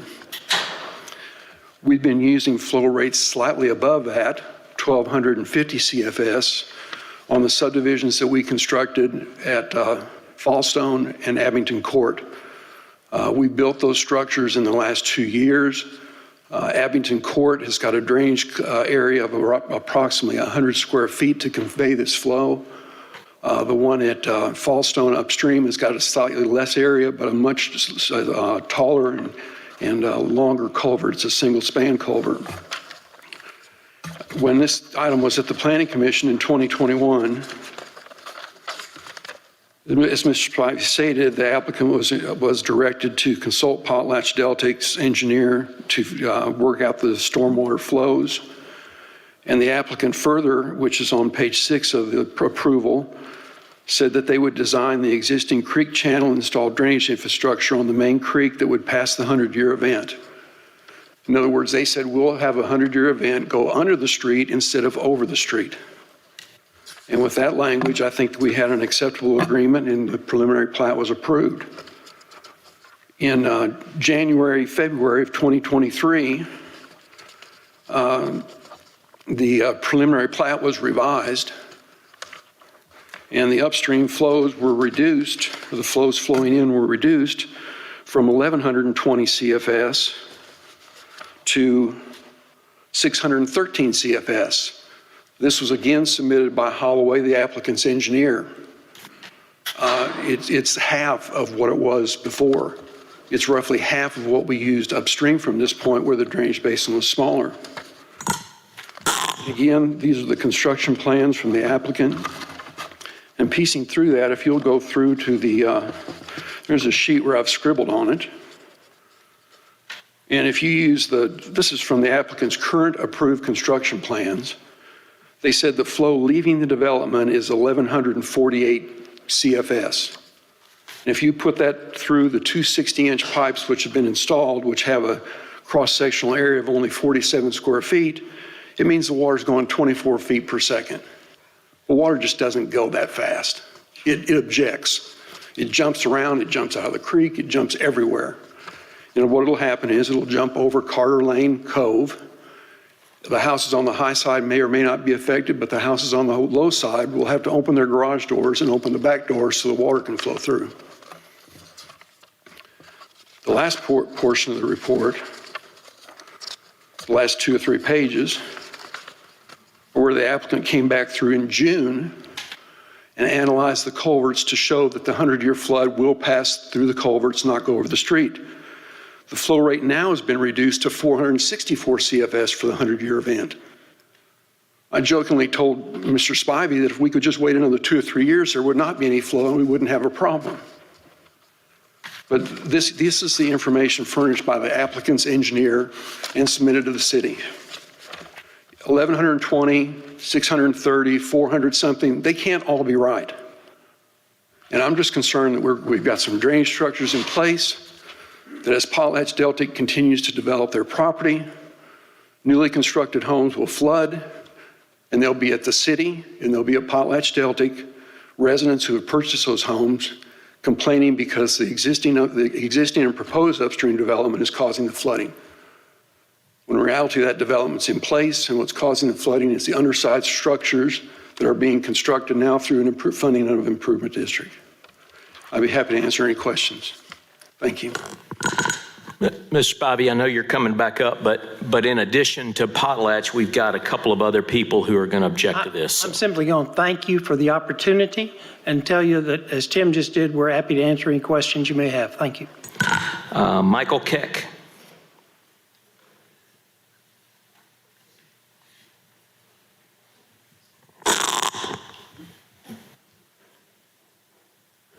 Mr. Chairman, I'm Michael Keck. I live at 26 Hannah Lane. Thank you. I live at the adjacent property to the northeast corner of the development that's here. Behind my home is where this development is taking place. I would have had some friends here with me this evening, except for the fact nobody was sure what was going on. No notice went out. I am happy to speak here on behalf of my neighbors and just quickly give you some of our concerns. This is what was passed and what was shared on the 21st of June 2 years ago, or 24th of June 2 years ago. But that is not what's been developed in Carter Lane Estates. This is what's been developed. There's been some significant differences. Along the eastern side of the property, the original stormwater drainage analysis called for an 18-inch pipe to go along the east side of the east boundary of the property to connect with another pipe that would take water back to the creek. When we began to experience flooding back in March, I found out about changes in the modifications in the development plan. And instead of there being a pipe, we now have an open ditch that's going to be behind my house. And because there's an open ditch that's there, what's been happening is water has been getting behind that ditch. And we'll talk a little bit more in a second about what happens when that occurs. Again, that's one of the primary changes, pipe to a ditch. In addition to that, along the north side, there has been created a berm, which the pipe connects, the proposed ditch connects to, and then again carries the water back to the creek. Mr. Keck, where is that ditch you just showed? The ditch is on the eastern side of the property. It is right behind my house. Okay. Behind the homes I'm at 26 Hannah at 28, 30, and 32. The northbound property where the berm is where they have angled a pipe in the midst of the berm to take the water back. So that means between the ditch and the berm, property that's developing adjacent to my home is 4 feet higher than my property. In addition to that, when you have a berm and when you have, in addition to the berm being there, the berm that was created, dirt, yes, some dirt has been brought in for fill, but the berm was created by using the land that was there. And so it was a big surprise to me that there was no variance requested for this. So we've got a ditch that wasn't expected. We've got a berm that wasn't expected. And if you'll notice, there's, excuse me, I punched the wrong button there. Let me go this way. My apologies. But there's something that's being developed that wasn't even on the plan. And that's a hill cut. On the south side of this property, not shown on the plan, not on the original plan, not on the preliminary plat, not on the development plan, was a hill cut. And I appreciate the work that's been done to make sure that the flooding that occurred earlier this year wasn't worse. But the hill cut wasn't even a part of the preliminary plat approved, nor the development plan that was done by staff. So when you have a ditch instead of a pipe, when you have a berm, and when you have a hill cut, you have flooding. That's my backyard. Water flows between the home, to my backyard, from the home behind me in an adjacent spot to where I have lost about 15 to 20% of my yard. And it's just going to get worse.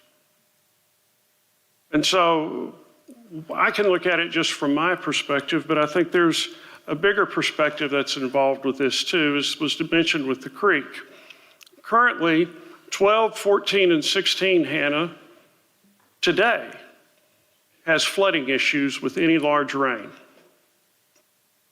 Since this project started, what was only at 12, 14, and 16 is now experienced at 18, 20, 22, 26, 28, 30, and 32 Hannah. Because of the work that's been done so far.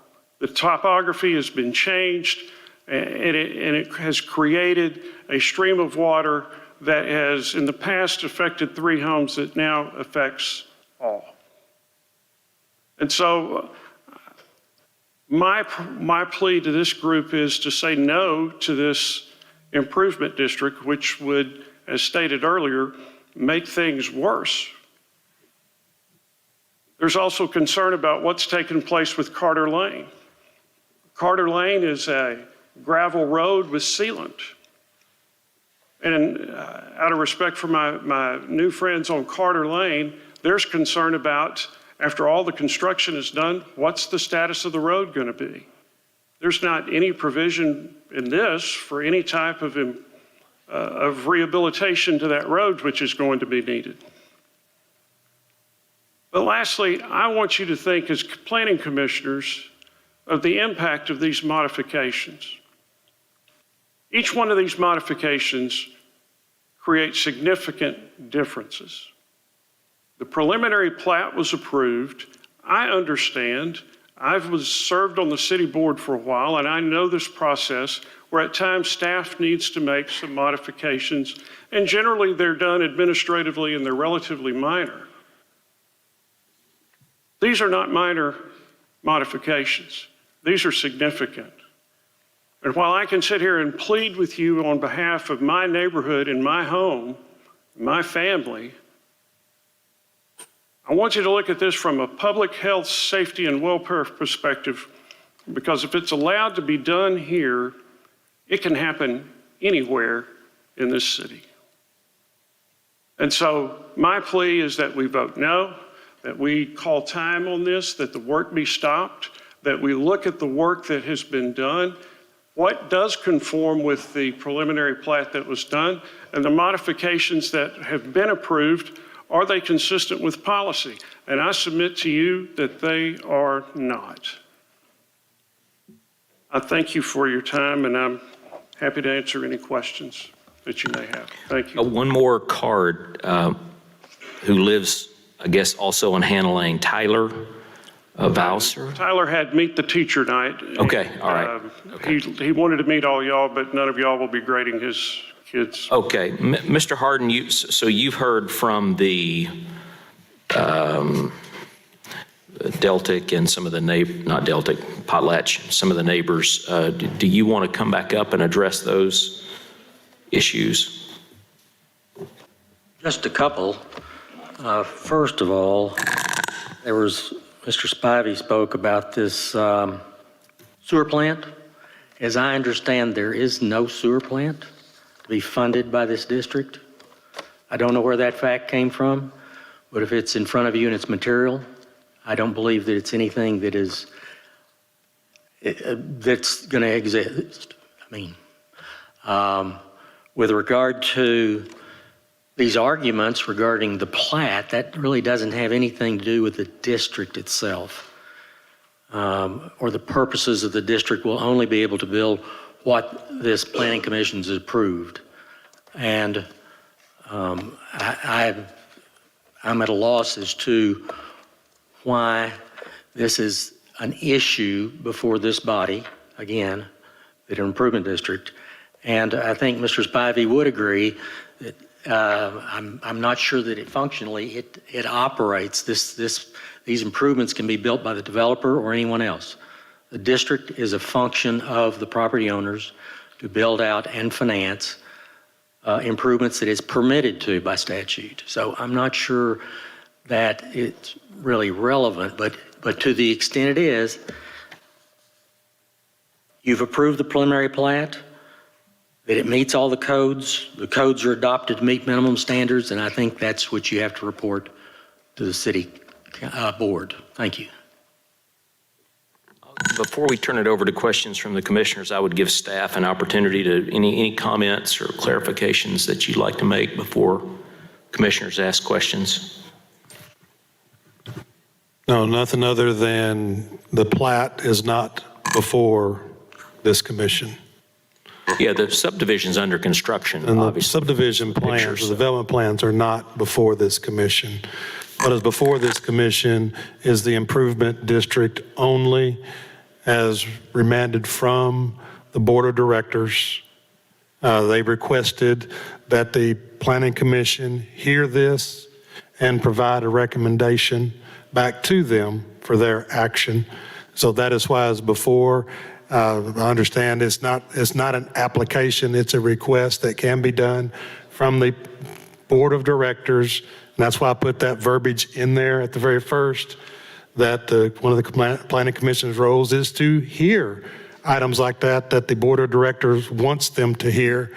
I can say that, and I can't speak prior to me for everybody in the room, that the planning commission has heard an item like this. All I can say is we are hearing it because the board of directors has requested it, and they do have the purview. They want your recommendation before they make their decision. All the other items that has been brought, except for those of the improvement district, is nothing that the commission can act on at this time. When we approve a subdivision, planning commission approves it and we send it on and we never see it again unless we happen to drive by. So I guess my assumption is there's someone overseeing the work of the developer to make sure that he's building what we approved, right? So is that planning staff? Is that who is overseeing that work and inspecting that work to make sure that it doesn't change from what we approved, I guess? It is the planning department. Okay, and so what is your opinion of given the work that's going on in that subdivision now, is Is it to specifications of what we approved, or has it varied? Every variance, or I wouldn't even call it variance, not a variance, the proposal that has been presented to us has met those requirements for review. In any construction of any subdivision, any development has changes from the preliminary plat all the way to final construction and acceptance. And so what we look for in any subdivision that would come back before the commission is, did the intent change? Did they have 17 lots or 20 lots, and then all of a sudden they're coming back with 30? That needs to come back before the planning commission. But in the design process, which happens after plat approval, they may have to enlarge a drainage facility, move a pipe due to topography and other nature, and lots may get reduced from 20 lots to 19 lots or 20 to 17 lots. That reduction of lot does not come back. If they are looking to change locations of roadways from accessing on one road to accessing another entirely different road, then that would come back. None of that has happened with this development. Therefore, like I said, I'm talking to you now on it, but it is nothing to be considered at this moment for your vote. It is an ongoing construction project that is not relevant for what the board is going to vote on tonight. They are only voting on the improvement district, which is a funding mechanism for the construction of this. Thank you very much, staff. I was about to answer that question. You answered my question. I think a former board member, the gentleman back there in the back, was concerned about the floodplains. But I think you answered my question for this voting for tonight. So, point of clarification. So, and I don't know if this is Director Collins or to Mr. Overton, all we're voting on is whether or not we would recommend this be designated an improvement district, not any of the other issues that have been brought up. And that is just us recommending to the board whether they should fund this, is that particular vehicle. Am I understanding that correctly? Jamie, I wasn't at the board of directors meeting, and I haven't looked at at any of the video. Were you there? I was there, and I can make some clarifications for that. In the staff write-up, it says they're to look at the public safety, health, and welfare. Right. Regarding this improvement district. Well, that was verbiage that was in there on what the board requested or mandated back. A question was raised, where did we get the 3 items that we talked about, what the board needs to look at? That was a clarification submitted by the city attorney's office to our office, because that is what the commission needs to vote to recommend for. Also, there was verbiage, I believe that was just to clarify for everybody in the room regarding the sewer treatment facility. That come from the write-up at the board. I mean, that was the ordinance at the board. My task as the secretary of this commission, when that was raised at the board, I took exactly the item for the ordinance that was at the board at that time and placed it in the write-up for the commission to hear. I did not modify, I did not change. Thank you. So you will be looking at the public safety, health, and welfare criteria that Secretary Collins just laid out.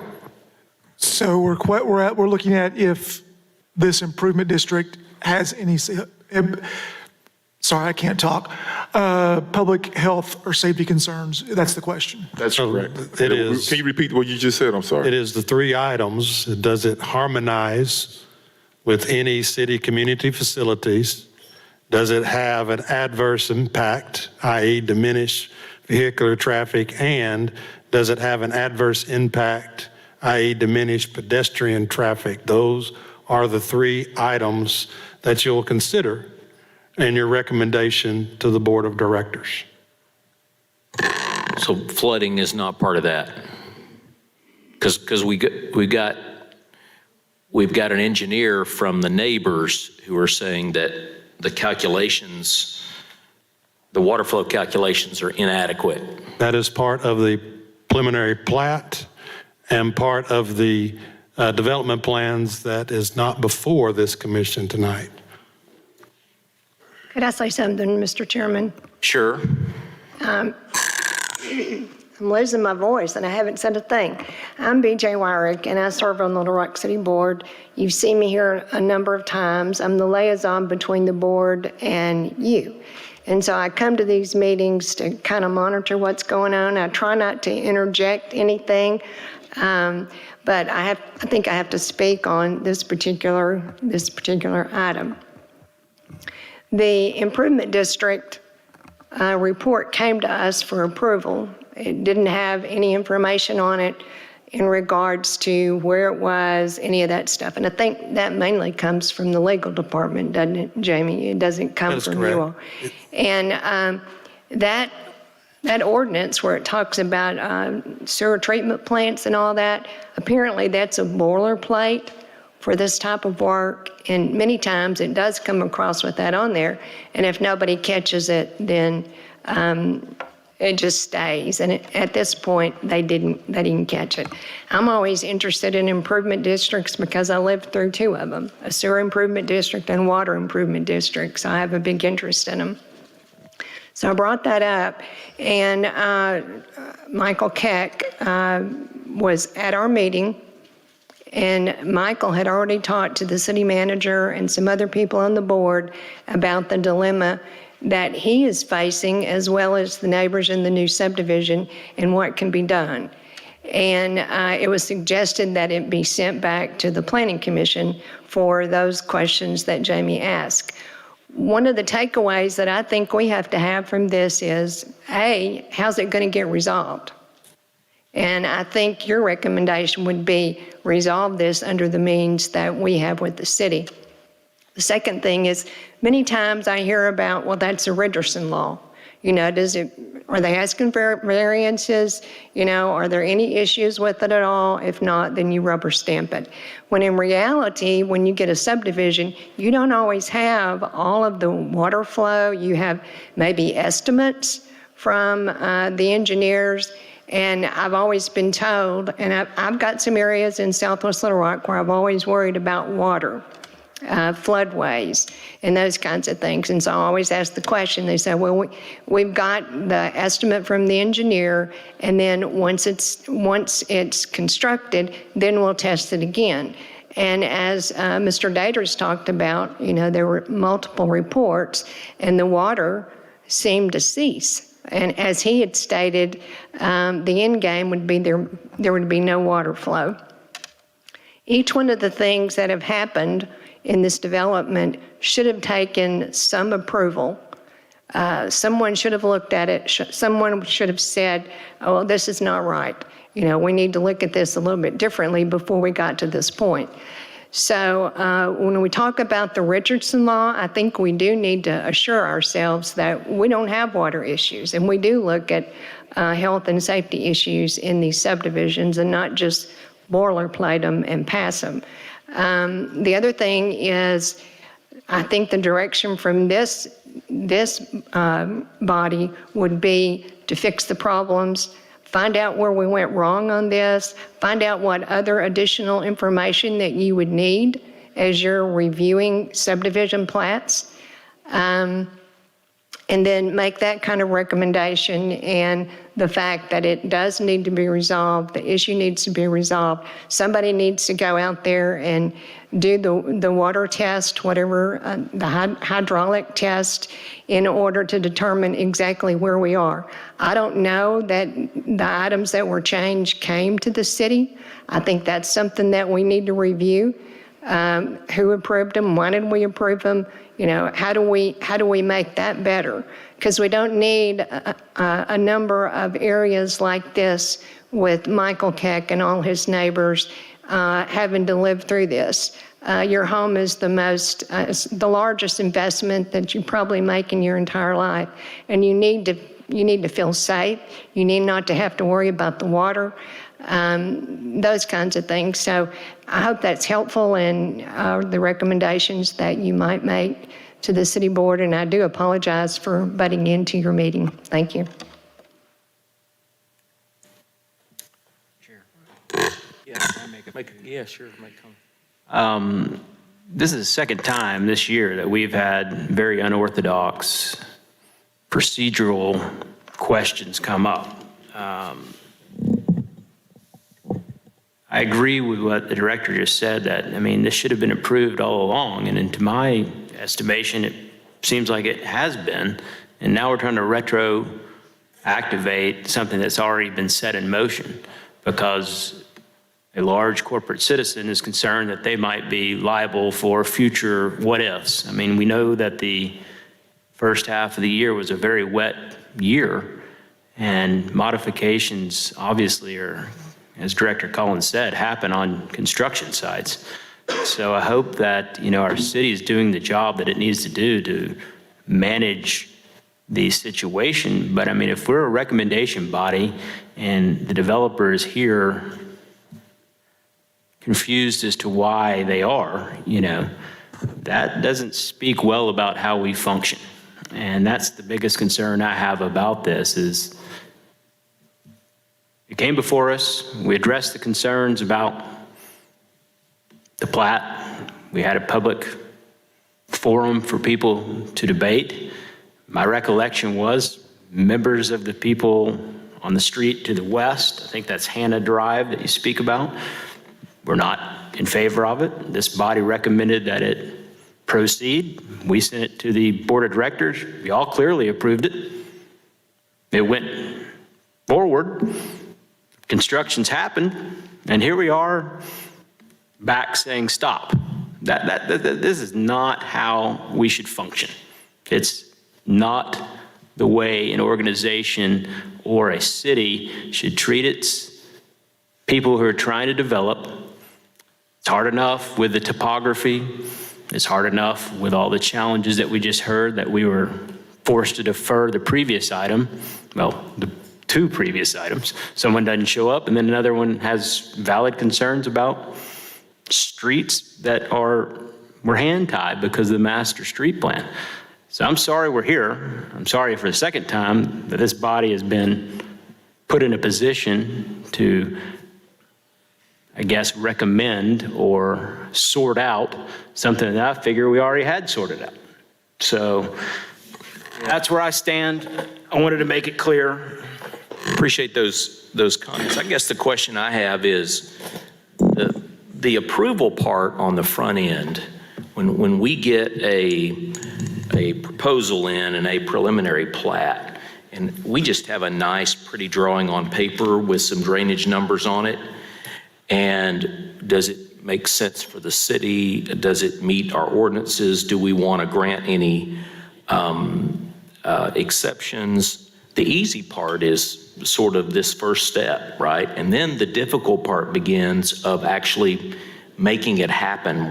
The things that are on paper, the engineering drawings that have been done and approved, somebody's got to make sure that all of those things happen.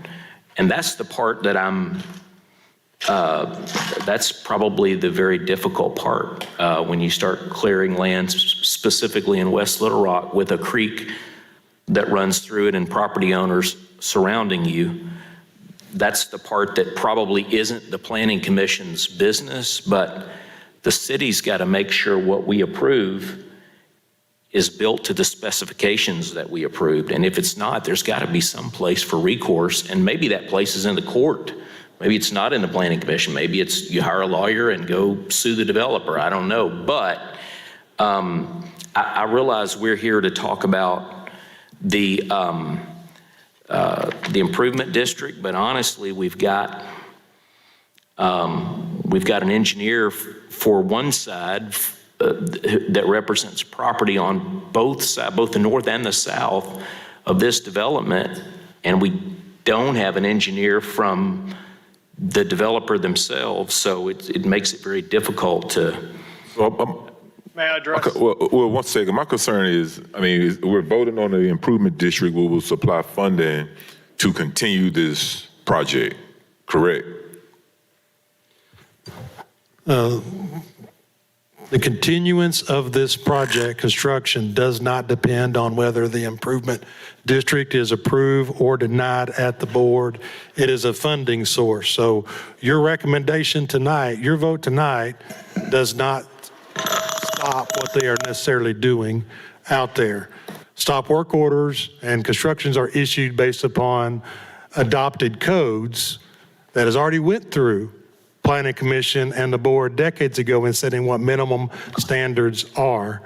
But your recommendation of approval or denial of the improvement district to go back to the board does not stop the work. It won't affect the project that's the project. This is a funding source, not a stop of the work.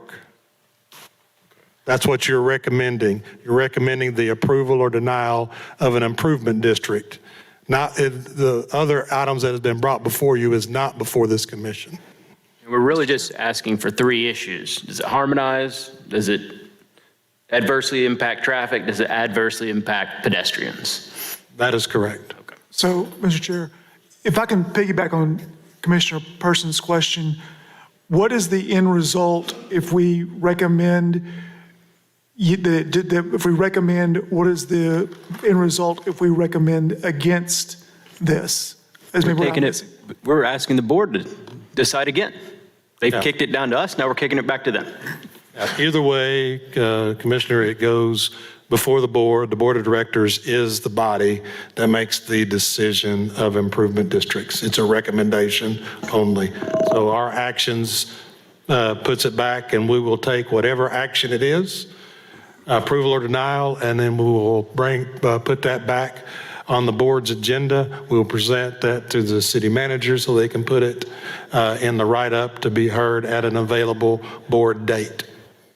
Well, I was about to say, it sounds like some more work needs to be done before talk of improvement district even begins.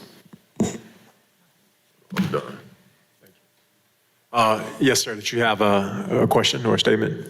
Statement, Roy Andrews, representing the engineering and the design and the developers on this project. Changes have been made. Drainage changes were made at the request of the city to add a ditch down one side so that we could pick up more water. The ditch along the south side was added so we could pick up more water at the request of the city. There's not really a berm on the north side that does contain the pipe so that the drainage can get back to the creek. We are working with the city to make sure that all the items are addressed, and the city, Mr. Collins' department and his staff make sure that we adhere to all of your ordinances, make sure that we adhere to what you have approved. Yes, there may be some minor changes that happen as we work through the final design on that. But I assure you, when you ask, are these things being taken care of, is somebody making sure that they're done and done correctly for the health and safety of the welfare of the citizens, I assure you, you have somebody that is doing that.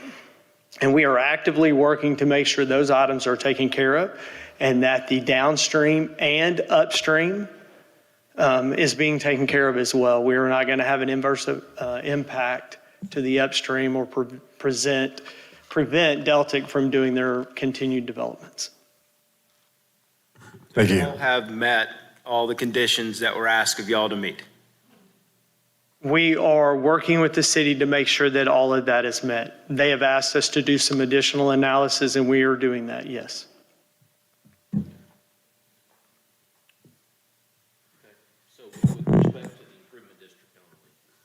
Okay, yes. With respect to the improvement district only, Mr. Chair, if I may, I would like to make a motion to approve item F, Hillcrest Design Overlay District. Excuse me. I'll take that back. Let me retract myself. It's been a long night. It's been a long night. Oh, wow. Yeah, I like the motion to approve the item 10, actually, the Carter Lane Improvement District. Second. Okay, we have a motion and a second. Any discussion? Roll call vote. Vickers, Yes. Brown, Yes. Haynes, Yes. Latour, No. McDonald. No. Sorry, McDonald, are you on audible? Can you repeat your vote, please? No. Thank you. Persons? No. Thomas is absent. Vogel? Yes. Hart? No.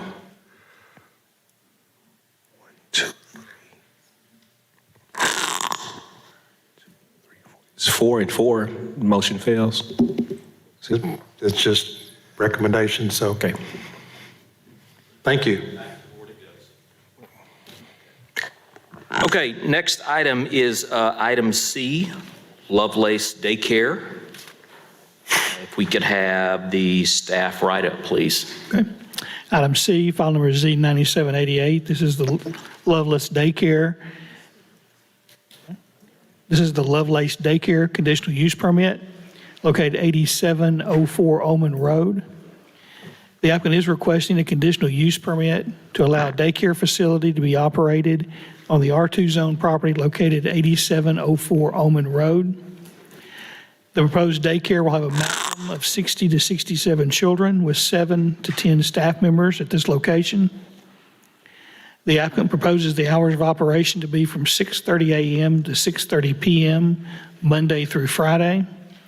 The site contains a 3,200 square foot existing one-story L-shaped building located, the property is located south of the intersection of Poppy Road and Oman Road. There are R2 zoning and uses in all directions from the property. The loading zone will be in front of the property adjacent to Oman Road.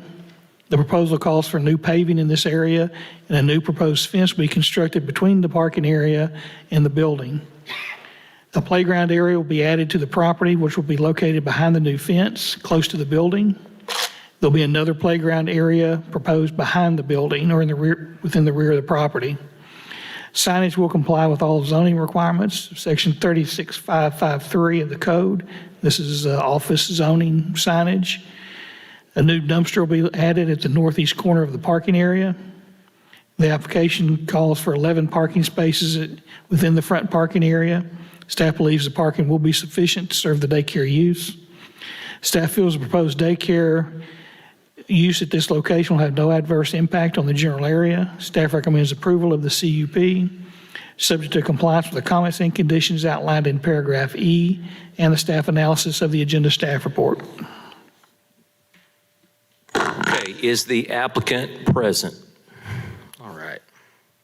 Come up, state your name, and if you want to introduce your development, and then we just have one card who's in opposition to it. So if you want, you can defer your time and listen to that opposition and come back up and speak to that if you wish. Yeah, sure. My name is Marquise Lovelace. Good evening, and I will defer the time since you guys have already pretty much done what you need to let the opposition speak, and then I'll come behind him. If that's okay? That's perfect. Okay, we have one card. I've tripped a couple of times on this table skirt, so the cards have kind of been, but I only am showing one card in opposition, which is Troy Leahy.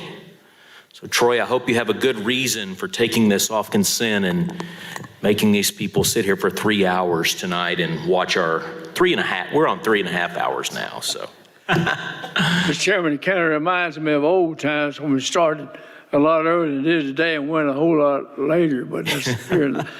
Anyway, thank you, Mr. Chairman. Ladies and gentlemen of the Little Rock Planning Commission and the planning staff, I'm Troy Leahy, a proud resident of Southwest Little Rock. I have been to 2 meetings. Mr. Lovelace presented his plan for the Lovelace Daycare Conditional Use Permit. This property was originally known as the Roper Daycare at one time. It was closed and remained vacant for a period of time. Mr. Lovelace did not have a site plan for this site.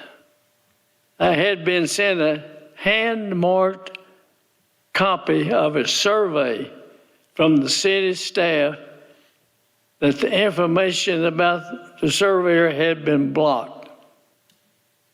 No name of the surveyor's signatures were visible. The site plan did not show any landscaping around the building or buffer along the perimeter of the property. No walks are shown on the property. This property is bounded by R2 on 3 sides. There were no street trees shown along Roman Road. There was no square footage of the building, no square footage of office space, no square footage of storage space, no square footage of classroom space, no square footage for break room. Someone had penciled in some parking spaces. There was no size shown, no indication for handicap parking, no plans for driveway and traffic circulation shown. Is there a driveway to the rear of the building? The question is, how they're going to get whatever they take in the back of the building with no driveway. We would love to see Mr. Lovelace do this project according to city ordinances. Something we in Southwest Little Rock could be proud of. Thank you for your time. Okay, thank you. Yes, would the applicant like to respond to any of those critiques? This is my first time being in front of the board and doing any kind of rezoning or anything of that nature.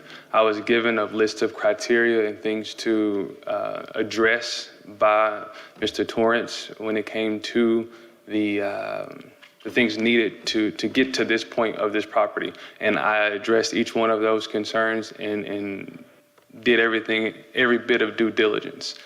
When it comes to the building itself, there won't be any big structural changes to the building on that exterior. Everything will be done interior. There was no need for me to display what interior things were being done. So I didn't address any of those. I still have the contact of who did the survey on the original survey plat. Everything is addressed as according. And if you guys needed any of that information, I can present that as well. Okay, thank you. Any questions for the applicant? If not, I would entertain a motion. Sure, Mr. Chair. I'd like to make a motion to approve item Z-9788, subject to compliance with the comments and conditions outlined in paragraph E in the staff analysis of the agenda staff report. Second. We have a motion and a second. Can we get a roll call vote? Yes, sir. Vickers, Yes.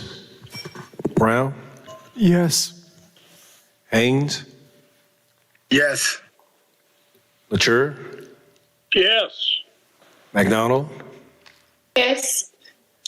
Persons, Yes. Thomas, is absent, Vogel, Yes. Hart. Yes. Motion passes unanimously. Okay, thank you. Thank you, guys. Can I say something? In public comment. I supported this daycare. I just like to speak. Well, are you Miss Smith? I'm sorry, I had a card here and I overlooked that.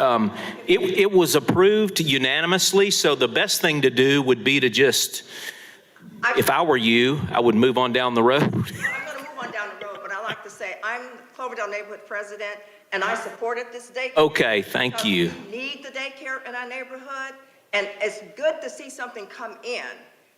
And Yes, ma'am. this property has been vacant for a long time, so I'm very proud that you all voted on this to approve it because we need a change, and I appreciate you all approving it. Thank you very much. I'm sorry, I overlooked the card. I think I anticipated what was going to take place. I shouldn't have done that. Okay, I think the last item on our agenda is item number 1, Copper Run.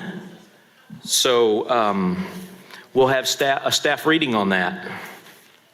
Item number 1, file number S 1844E, Copper Run, phases 6 through 8, preliminary plat. It's located at the south end of Copper Drive, south of Pride Valley Road. The applicant proposes to subdivide 44.15 acres of property into 128 lots for single-family residential development. The subdivision will include phases 6 through 8 of the Copper Run residential subdivision. Phase 6 will contain 43 lots, part of Tract O and Tract P. Phase 7 will contain 41 lots and part of Tract O. And Phase 8 will contain 44 lots and the remainder of Tract O. The proposed lots will range in size from 0.13 acre to 0.17 acre.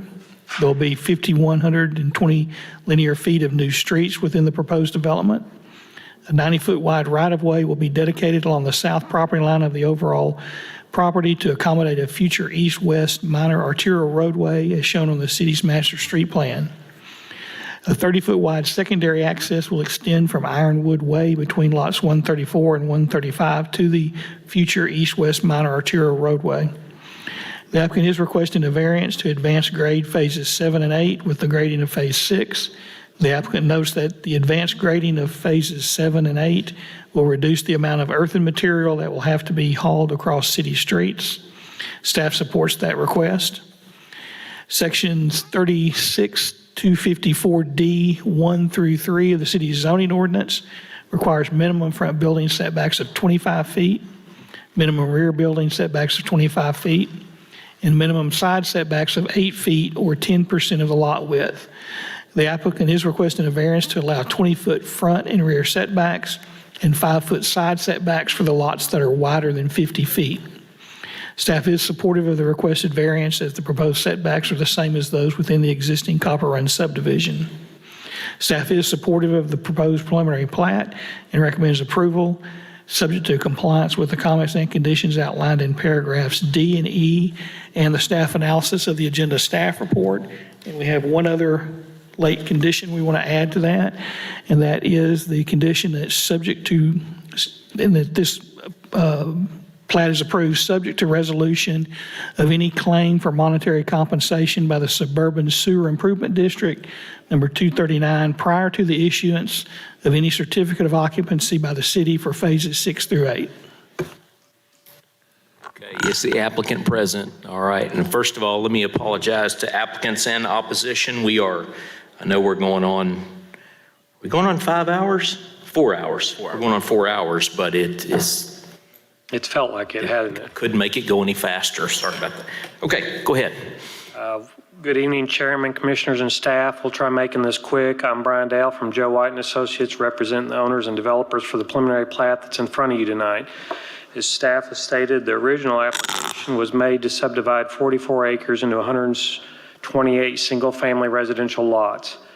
We would like to amend our application. We would like to receive approval for phase 6 only tonight and defer phases 7 and 8 to work with the planning staff on a master street plan alignment. We would like to reserve the rest of our time to respond to any issues that staff, commissioners, or opposition may have. And Chairman Hart, when someone amends the application up on the podium, especially one this substantial, there are a few questions that I need to ask so that the record is clear. And you're doing this voluntarily? Correct. And the city has not put any kind of pressure on you to make this decision? They have not. Thank you. Before you step away, how many lots are in phase 6? 43. 43 lots. So we're talking about phase 6, 43 lots tonight. Yes, okay. sir. All right. I do have a number of cards here in opposition, so I'll just call those in the order that I have them. The first one is Jonathan Brown.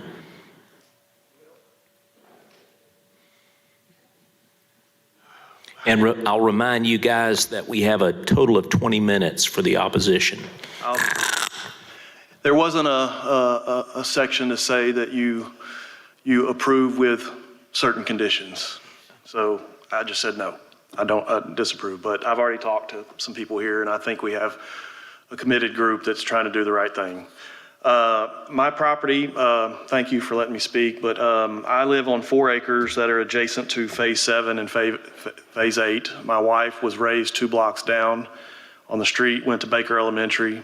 Her grandmother lived 1 block away on 5 acres. She's passed, but her aunt lives there now. And we've lived in this property for approximately 17 years. We purchased it because it was, a slice of country living in the city per se, even though it's all county. I won't get into all my concerns about when it first got created. I'll admit, I'll be just selfishly, we liked the peace and serenity of our living and arrangement, and it doesn't feel good to have houses all around you, but they've done a decent job. It didn't start out well because I had to basically agree to provide a sewer across my property. I'm the one that's given more than anybody to help make this happen. So they should, put a plaque on the street or something for my name, a brick or something. So all I really want to say now is I do have concerns overall about the development, not just in my street, but Canis, it's a disaster. Canis is an absolute disaster with all the developments going on with apartments and housing, and Pride Valley specifically is no less. Right down from Baker Elementary, it's an old county road. It's not designed for 300, 400 houses, and if there's 2 cars per house, you're adding another 300 cars. I don't let my kids, I have 4 kids, I don't let them ride their bikes or walk up to Pride Valley any longer. It's just too dangerous. There's hills, it's hard to see when you come up and down. It's dangerous. Some people still walk it, and I don't know why they do it, but there's people come over that hill and they could easily be run over. It's really dangerous. And so I really wish that, and by the way, I've heard this has been amazing. I don't know why anybody would want to do this ever. This is my first ever time being here. It's because of the pay. That's why. Yeah, you must get paid a lot. Joke. And I did hear a lot about a master plan, which I never even knew existed until Mr. Hurley shared it with me a little bit when this process started 5 years ago. And I'll admit, it would be nice if the city, I don't know who these people behind the curtain are that make the master plan, but it sounds like you guys aren't allowed to touch it once it's made, because it sounds like, whoa, we can't go there. But I don't know who made everybody that made that way back when such experts that it can never be adjusted. But it seems like there'd be a process. Other people, I understand that. I'm not going to be long. So I have concerns about the traffic just because the roads are not developed. That's my one concern. I do have concerns. I know in the business I work at, when we build a property, several cities that we're in the state, they have very strict requirements about the lighting to give security. You need lighting for security, but it doesn't allow for pollution into the other properties. So the lights are somewhat pointed downwards. So that'd be nice if that was part of it. It might already be. They've been very reasonable when I've talked to them, so I'm sure that it wouldn't be a problem. And so really the only thing I would say that about my concerns are, I think the rules are that they're supposed to stop work or start work at 7 a.m. and stop at 7 p.m. And I can assure you in the first phases, and I know there was a lot of rain and delays that caused problems, and I know they're trying to catch up, but I can assure you that happened routinely before 7 a.m. and it routinely happened after 7 p.m. and on weekends. And so, the first 5 phases, it felt like it was in my backyard. Every time there's big equipment, my windows rattle. And so these are going to be much closer, and so that's my piece. But I will say, I will give credit. Mr. Hurley's here to represent them, and he's been a very reasonable person compared to a lot of developers I've dealt with in my past, and so I'm sure it'll get worked out. Thank you. Cindy Arberding. Chairman, my name's Ross Phillips. I've got a card there. I'd like to go first. Okay. Thank you. All right. Cindy, is that okay with you? You are next in order. All right. Oh, yeah. I've heard so much about that Richardson law. I need some mental health with it. But it's a night for would you repeat your name while you're at the mic? I'm Ross Phillips. I represent the POA of Spring Valley Manor. And our SID, the other two, we have 2 SID, Sewer Improvement District Commissioners here tonight. Our issue is, first of all, before I get into it, Monty, would you please read that amended thing about the certificate of occupancy that I didn't hear it all back there. Again? Yeah, the condition we added was subject to resolution of any claim for monetary compensation by Suburban Sewer Improvement District number 239 prior to the issuance of any certificate of occupancy by the city for phases 6 through 8. Okay, thank you. That's what we're here for. Basically, this applicant, when he started Copper Run, I'll be brief. In 2010, there was a sewer improvement district started out in that area because there was a lot of rapid growth coming, and there was Brody Creek, Woodlands Edge, some apartments that were going to be developed, and our neighborhood that needed sewer. And so a sewer improvement 239 was created, as well as Capitol Lakes Estates were involved with another sewer improvement district. And in the documentation and everything that was done, it was declared that anybody that was going to tie into the future sewer would pay a tie-on fee.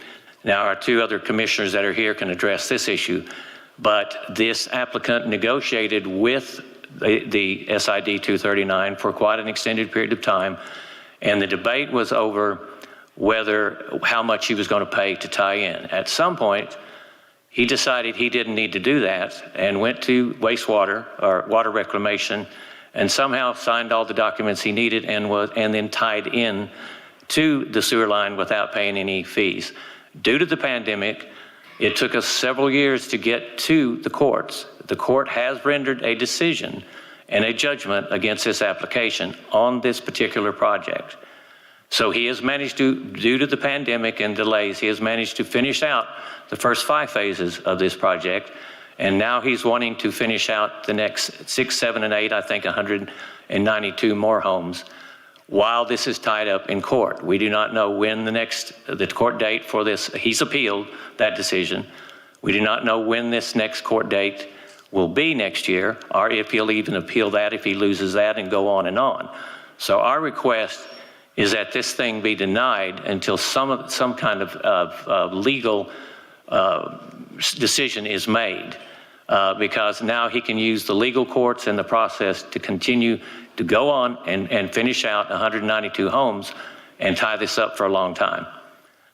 That's my concern at that point from our POA. If you have any other questions, the other two, our SID commissioners, are here, or if you have any questions for me. I have one point of clarification. Are you talking about the applicant who did this or someone else? No, I'm talking about the same applicant. The Copper Run is the same applicant that did this.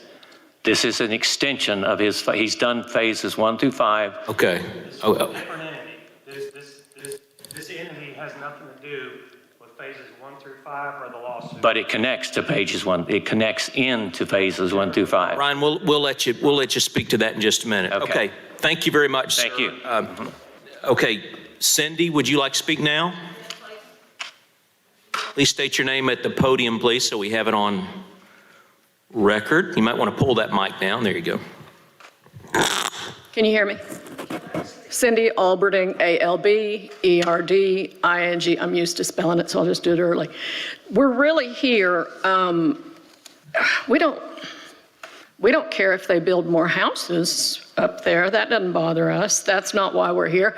We don't care about drainage issues. We don't care about the streets. We don't care about any of the rest of all of that. But what we care about is these homes have no sewer. And so you're approving this to go forward with no sewer. Now, the reason I can say that is because this project ties into, from the plans, and you guys tell me if I misread. I see you, Scott Hurley. Tell me if I read it wrong.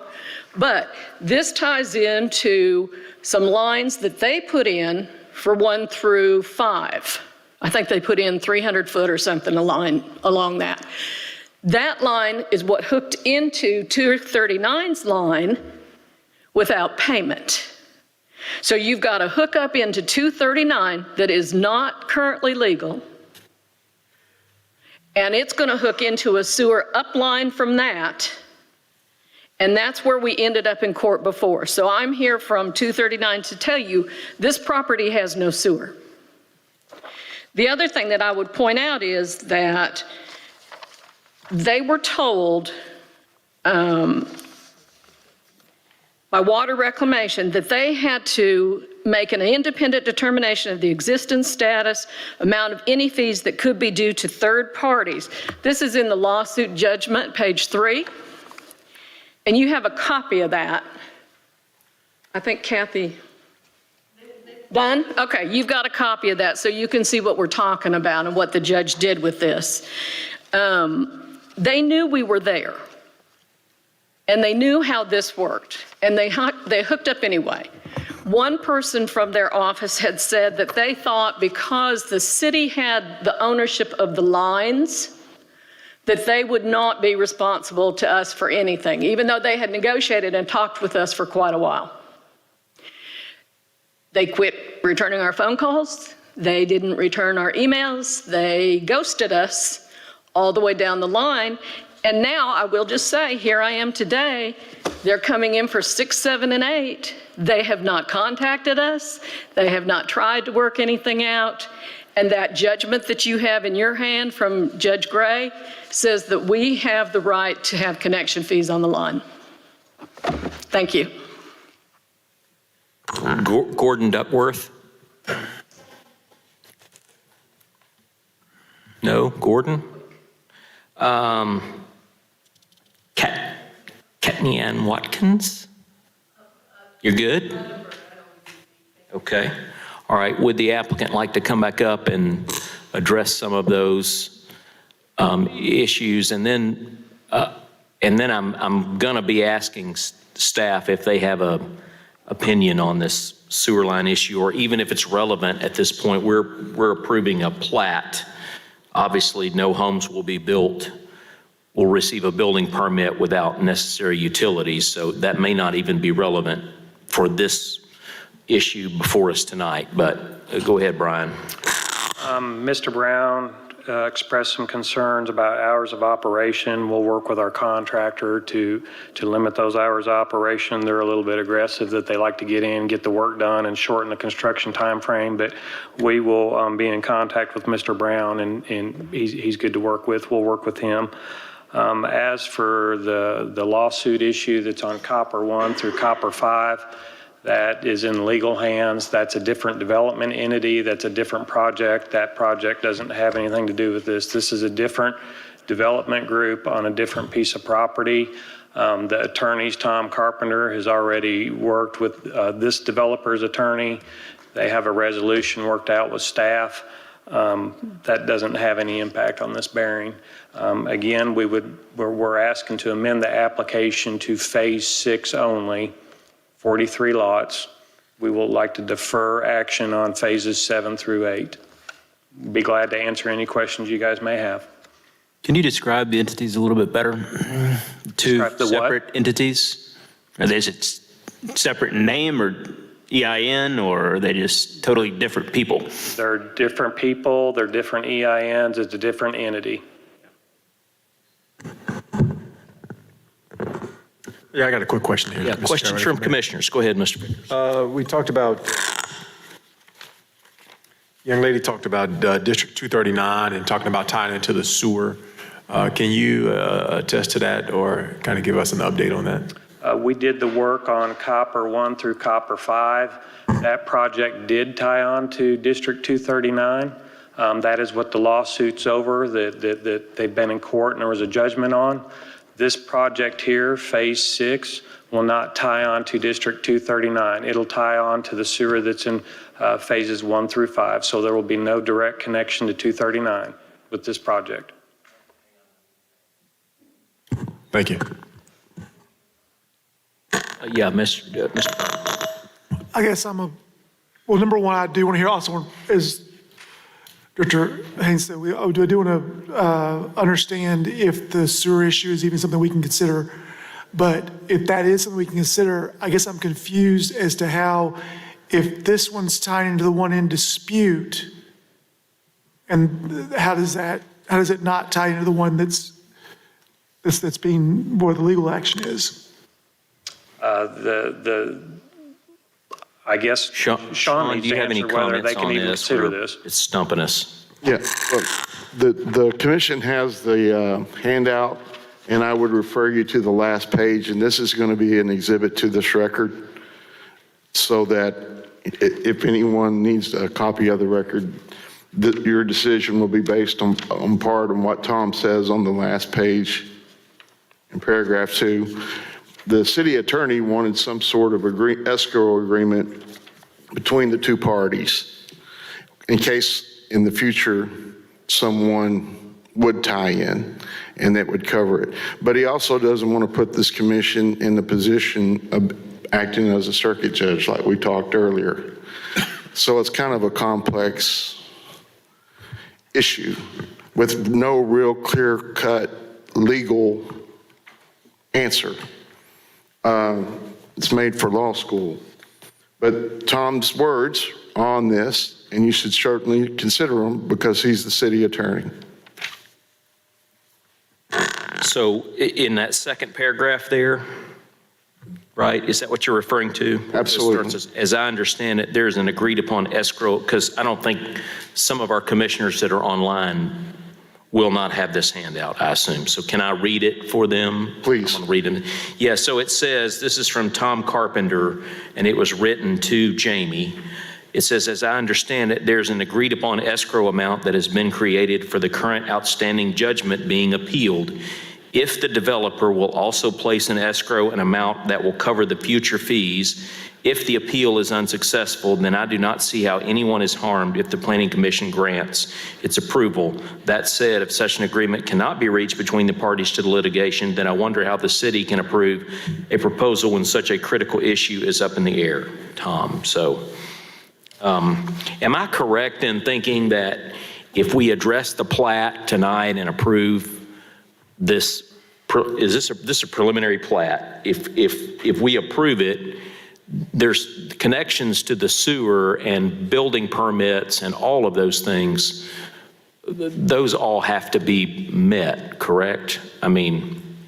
That's correct. And that email did go out after the condition that Mr. Moore read. There was a letter that went out from the applicant's attorney regarding the conditions, and that is that condition. So, because in talking with what the amount of escrow that's put in the litigation case, city attorney did not want, and the commission cannot act as a judge in this matter. We, the city, and the planning commission and the board is not the entity that even enforces or that collects the fees for the improvement district. Neither is Little Rock Water Reclamation Authority. Mm-hmm.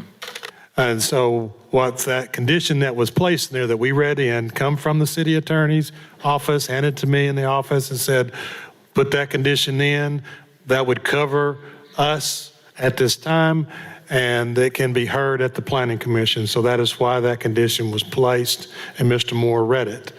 Because this is not the commission that would decide upon that fee that and whether the time is paid or not, or the legality of it.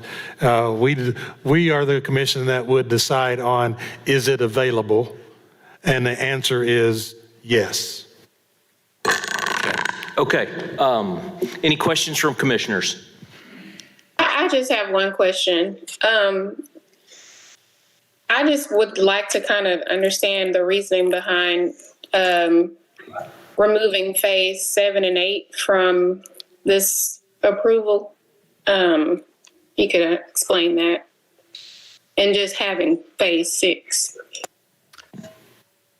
We have had some conversations with one of the adjacent neighbors. The master street plan calls for a minor arterial to run through their property and our property. And we are trying to coordinate with them and the city on the location of where that street could be. And it could move, it could affect this project, but we need more time to work with the city and the adjacent owner to nail down the location of that road.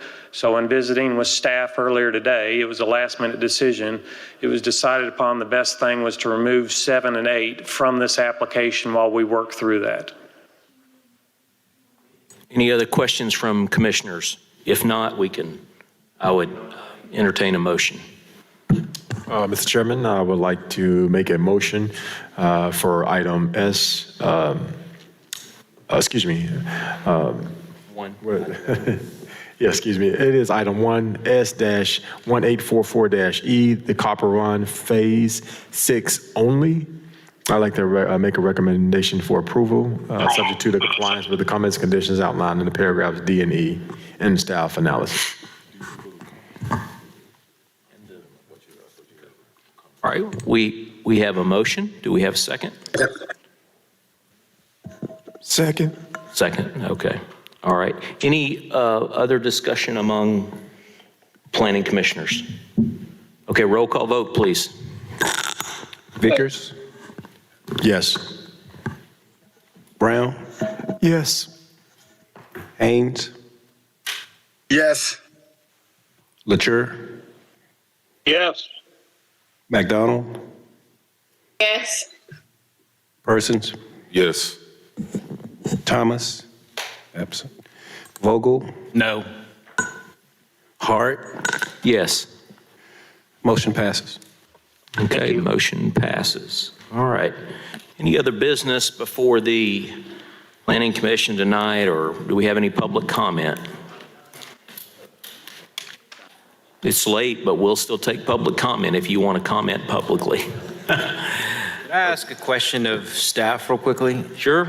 We have 11 commissioner spots. How many do we have filled right now?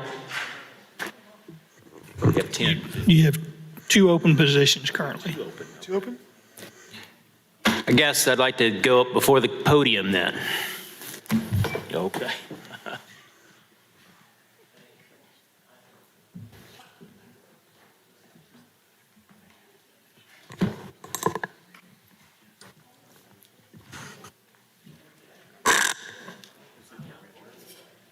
Robbie Vogel, obviously a planning commissioner. I would ask that it be put into record that our board of directors please fill the open positions for our board to operate properly. Thank you. Thank you very much. Any other public comment, statements? Well said, Mr. Vogel. Okay, hearing none, we are adjourned. Thank you for your patience. Thank you, staff, for all your hard work tonight. Commissioners.